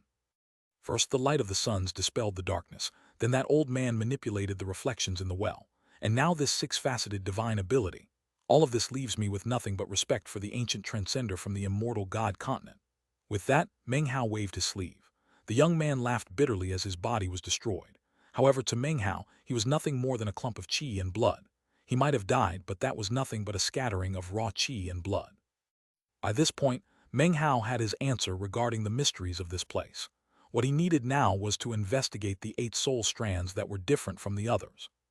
He looked around at the various buildings and cities which made up the immortal god continent, and then took a step forward. The architecture here was different than in the mountain and sea realm. Somehow, it was more refined and graceful. Soon, Meng Hao appeared in the air above the Wang clan. He looked down at the spell formation and could tell that it was almost completely activated. It wouldn't be long before all of the members of the Wang clan were able to leave this place. As he examined the various members of the Wang clan, his gaze eventually came to rest on someone off to the side. It was a skinny old man, sitting there cross-legged. Almost as soon as Meng Hao saw him, the man shivered and looked up into the sky. The man had a somewhat lecherous look to him, and at the same time, Meng Hao could tell that he was very ancient. The man's face flickered, and after a moment he looked back down. Meng Hao could tell that he was nervous. Eventually, Meng Hao shifted his gaze to Wang Tengfei. Then, he turned to leave. When that happened, the skinny old man breathed a sigh of relief. Even now, he had a hard time believing that Meng Hao could have reached such a terrifying and unbelievable level. After leaving the Wang clan, Meng Hao went to find Dao Heaven. Although Paragon Sea Dream had successfully implemented her plan from all those years ago, the final result was failure. Dao Heaven had become something like a rock thrown into a sea, which made little more than a splash upon entering. Paragon Sea Dream had taken the immortal god continent to be a real place, an actual world. Of course, it was anything but that. Because of this discrepancy, Dao Heaven, even with his incredible latent talent, was a completely different type of person than everyone else. He was different from everyone, and yet no one ever told him that. Even so, he had made a great sacrifice for the mountain and sea realm, and Meng Hao respected him for that. It took only a moment for him to be standing directly in front of Dao Heaven, whereupon he reached out and touched his forehead. Dao Heaven blinked subconsciously, and when he saw Meng Hao standing in front of him, his jaw dropped. He began to shiver, and then clenched his teeth as Meng Hao's divine sense poured into him. The black mist was driven out and his body withered rapidly. Afterward, he struggled to his feet, and although he was very weak, his eyes shone with bright light. "You came, I knew that you would. I've been here for 2,000 years, and during that time, I learned of a secret. The immortal god continent is a very bizarre place. Everyone here seems to be living under a unique set of natural laws. I suspect that they're all outsiders and not cultivators." The effort it took Dao Heaven to explain his suspicions resulted in him coughing up a mouthful of blood. Then he collapsed into unconsciousness. Meng Hao looked at him. It was hard to even imagine the trials Dao Heaven had experienced over the past centuries. Meng Hao clasped hands and bowed to him, then waved his sleeve, sending him directly into the mountain and sea realm. "You're right, this is a very bizarre place," he murmured. "And you're right, the people here really are outsiders, not cultivators." With that, he turned and vanished. Upon reappearing, he was in one of the 8 unique locations he had noticed earlier. There he saw 8 people who, despite being formed of mere qi and blood, were devoid of black mist. It was a very strange situation, and Meng Hao had his speculations about what was going on. The first place he went to was a palace in the capital city of one of the mortal worlds. Everything was quiet there. A burly man lounged on the stairs leading up into the palace. He wore fine garments and looked like a prince. He was currently sipping alcohol from a flagon, which he put down next to him when he saw Meng Hao approaching. The man looked directly at Meng Hao and smiled. "I bet you think it's pretty strange that I don't have any of those damned soul strands from the will of the vast expanse in me." Chapter 1572, The Devil Cometh. The immortal god continent continued to shake under the barrage of the vast expanse school cultivators. The sky was aflame, and the lands were crumbling. Crevices snaked out across the lands, as though dragons were burrowing through the ground. Mountains crumbled and fell. It was like the end of days. And yet the people of the immortal god continent didn't seem to care. Although they were fighting back, they seemed numb to what was happening, as if they didn't even have emotions.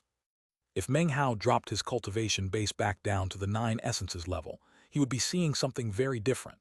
The cultivators who right now seemed to be numb and emotionless would instead seem to be racked with emotion and pain. Meng Hao retracted his divine sense and looked at the burly man in the princely robes, sitting there in the kingdom of mortals. He walked up and sat down in front of him. Nodding, he said, "You're right, it is pretty strange." The burly man smiled and took a long drink of alcohol. His eyes seemed to be flickering with memories of the past. This landmass had a different name in the past. It was called the Immortal Astral Continent. 1. As you can probably guess, the Immortal Astral Continent appears in Renegade Immortal. As far as all the details relating to it, you'll have to pick them up when you read RI. Considering the level of your cultivation base, you've probably already picked up on the clues. The reason that I have none of those damned soul strands from the will of the vast expanse is because that will can't find any traces of my existence. Because of that, it doesn't matter that it has disturbed the flow of time, creating something from nothing to bring back all these cultivators from the depths of its memory. It still can't do anything to me. I and the others like me chose to leave some divine sense behind because we just couldn't bear to part with this place. He tossed the flagon of alcohol off to the side and rose to his feet. As he did, a powerful energy began to rise up within him. It transformed into a tempest which swept out in all directions. Of course, even though Meng Hao was standing right in front of the man, that tempest didn't so much as lift a single hair on his head. At the same time, 7 other tempests rose up in different locations on the landmass. Colors flashed in the sky above, and everything trembled. Meng Hao's divine sense swept out to observe the other tempests, including the burly man in front of him. There were 8 in total. Some were men, others were women. All of them began to rise up into the air, wistful expressions on their faces. Clearly, they didn't wish to part with this place that they loved. This land mass was destroyed once in the past. Many people died. Those who survived left this starry sky of the vast expanse. What remained behind was not real. As for us, we've been waiting for someone to come along and wipe this place clean, to erase that which is holding our memories here. Thank you. I have the feeling that we might have a chance to meet again one day. Before leaving, allow me to offer you a little gift. Perhaps it can lead to a bit less slaughter and a bit less death. The burly man looked deeply at Meng Hao for a moment, then turned and rose up into the sky, to be joined by the 7 other figures.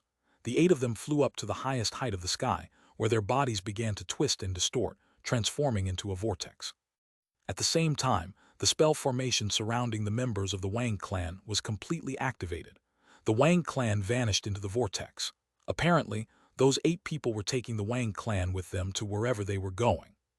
As the vortex faded, the qi and blood which had made up the bodies of the 8 individuals spread out, transforming into a huge sea. That sea of blood then began to fall down onto the land mass below. As the rain of blood splashed down, the cultivators of the immortal god continent began to scream as their bodies melted. At the same time, the buildings which filled the land suddenly began to rot, as if they were visibly aging. All lives were melted by the rain of blood, which flowed about, filling the immortal god continent. It only took a few breaths' worth of time before everything was silent. It all happened completely without warning. The cultivators in the vast expanse school army were in the middle of fighting when suddenly their enemies all melted into blood which flowed out into the lands below. Meng Hao stood there watching it all happen. He watched as boundless amounts of black mist emerged from the dead and poured into the 9 statues that dotted the landscape.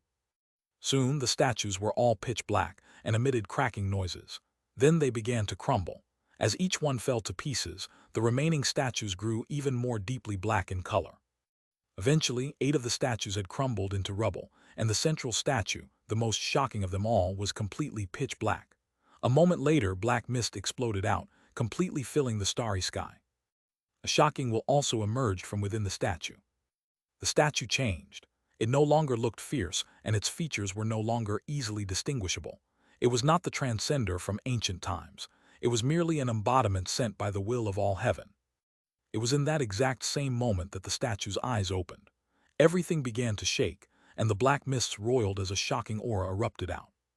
Suddenly, countless vicious heads appeared within the mists, which smiled evilly as they began to charge toward the cultivators from the vast expanse school. Meng Hao instantly took a step forward, placing him directly in front of the huge statue. There, he extended his right hand and then waved his sleeve, sending a burst of transcendent power out. That changed natural law, becoming a power of extermination that instantly dispersed the vicious heads, which vanished, screaming the entire time. At this point, the starry sky off in the distance began to distort and ripple as a huge, majestic land mass appeared. It was none other than the Devil Realm continent. "I'll handle things here," Meng Hao said coolly. The sect leader took a deep breath as he looked out over the carnage on the surrounding land mass. Eyeing the black mist in the statue, he nodded and then backed up. Soon, the army of the vast expanse school was advancing toward the countless cultivators of the Devil Realm continent. The slaughter wasn't over yet. The opponent had changed, but the fighting went on like before, just on a different battlefield. Back on the immortal god continent, Meng Hao stood in front of the statue, which stared down at him, eyes glowing with blackness. Suddenly, the statue took a step forward. Its hand, which had been clasped behind its back, suddenly shot out, its finger extended. Instantly, the surrounding black mist began to surge toward the finger. Chapter 1573, Testing. The statue's finger apparently possessed an astonishing gravitational force, which transformed into a black hole. All of the surrounding mist was affected. It became like a funnel which was sucked into the tip of the finger. The finger then shot toward Meng Hao with incredible speed. All of this takes quite a bit of time to describe, but from the moment the statue lifted its hand until it absorbed the mist, only an instant passed. The lands quaked and buildings collapsed. Crevices spread out across the entire landmass. That statue's one finger was converging all of the power of the immortal god continent into a single attack aimed at Meng Hao. Meng Hao's expression was the same as ever as he looked at the finger, which rapidly filled his entire field of view. At the same time, he reached out with his own finger. "All heaven, you've tested me in the past, and now here you are doing the same thing again, huh?" Even as his voice echoed out, his finger made contact with the statue's finger. They seemed impossible to even compare. When it came to size, Meng Hao was like an ant compared to the statue. And yet, when their fingers collided, the only thing that happened to Meng Hao was that his hair lifted up a bit and his clothes rustled. The statue, on the other hand, began to shake. The finger exploded, transforming into nothing more than drifting ash. The effect spread, engulfing the hand, then the arm. Rumbling sounds echoed out as the torso was destroyed, then the head, then the other arm. The entire statue was completely eradicated. Shocking booms rang out that caused everything to shake. Meng Hao's single finger had transformed the entire powerful statue into ash. "This is the third time you've tested me out," he said. "You want to see how I fight and use that to try to come up with a way to kill me. You want to analyze my seal the heavens hex, don't you?" Even as the ash from the statue drifted out, Meng Hao turned, clenched his hand into a fist, and punched down toward the ground in front of him. Almost as soon as the fist began to descend, the ground rippled. Some areas rose up, others dropped down. Shockingly, the image of a face was revealed. The face opened its mouth and roared, and yet that didn't stop Meng Hao's fist from slamming into it. A huge boom echoed out as the face was completely destroyed. At the same time, cracking sounds could be heard from other locations on the immortal god continent. The ground collapsed, but then began to form back together. Unexpectedly, the entire land mass reformed into the shape of a giant. The ground became the head, arms, and legs, with the mountain ranges as the blood vessels. The rivers became the blood, while the sun and moon turned into eyes. The oceans were the mouth. The indescribably large giant looked over at Meng Hao and then let out a terrifying roar. That roar became a tempest that could shake heaven and earth, causing Meng Hao's hair to whip wildly and his clothes to flap. There was no sky and no land anymore. There was only the starry sky. Gasps arose from the cultivators of the vast expanse school, who were just now engaging the forces of the Devil Realm continent. Even the sect leader and the others, as well as the old lizard, were all completely astonished at the sight of the immortal god continent transforming into a giant. Meng Hao was so small compared to that giant that he was like nothing more than a speck of dust. The giant hovered there in the starry sky, looking down at Meng Hao with shining eyes. Meng Hao frowned. "Still testing me out, huh? Fine. Go ahead and test away." With that, he made a grasping gesture, which immediately caused the starry sky around him to shatter and transform into a majestic stream. Apparently, this stream didn't exist. It was as if Meng Hao had extracted it from ancient times and pulled it into the present. Not even a nine essences expert could do such a thing. But to Meng Hao, all it took was a mere motion of his hand. To transcendent cultivators, time, heaven, earth, and even the starry sky were all objects that could be manipulated at will. The starry river became a whip, like a dragon which he used to lash at the giant. The giant roared, throwing his hands out and unleashing the power of the starry sky. The river collapsed, but the giant was forced back. Cracking sounds emanated out from it, and countless crevices were torn open across the surface of its skin. Eyes glowing, the giant extended his right hand and performed an incantation gesture, causing the void around Meng Hao to begin to crumble. A sea of flames erupted out, a black wind surged, seawater raged, and an enormous shocking tree appeared. Meng Hao's expression was the same as ever as he looked around at the destructive power surrounding him. He lifted his right hand into the air and made a clutching motion, instantly causing a vortex to spring up. All of the destructive power around him then began to twist and distort as it shot toward his hand, where it formed together into a bright, scintillating sphere. Meng Hao then clenched his hand into a fist, and the sphere shattered, sending motes of light floating out in all directions. "Those are the only divine abilities you have?" he asked, looking up. Then he transformed into a colorful beam of light that shot toward the giant's face, where he reached out to touch its forehead. "Break," he said coolly, a single word. Instantly, the giant that was the immortal god continent began to tremble. Cracks spread out all over it, becoming more and more dense until the giant collapsed into rubble. As the rubble rained down, a cold snort echoed out through the starry sky, causing the rubble to form together into the shape of a vicious dragon, matchlessly large, which opened its mouth wide as if to swallow Meng Hao. Meng Hao waved his sleeve and then extended his left hand toward the lunging dragon, palm spread wide. "Seal," he said, again a single word. Instantly, the vicious dragon stopped in place, trembling. A moment later, it turned completely gray. In the blink of an eye, its life force was destroyed, and it transformed into nothing more than a statue of a dragon. It looked just as vicious as before, and it hovered there in front of Meng Hao, completely unmoving like a corpse.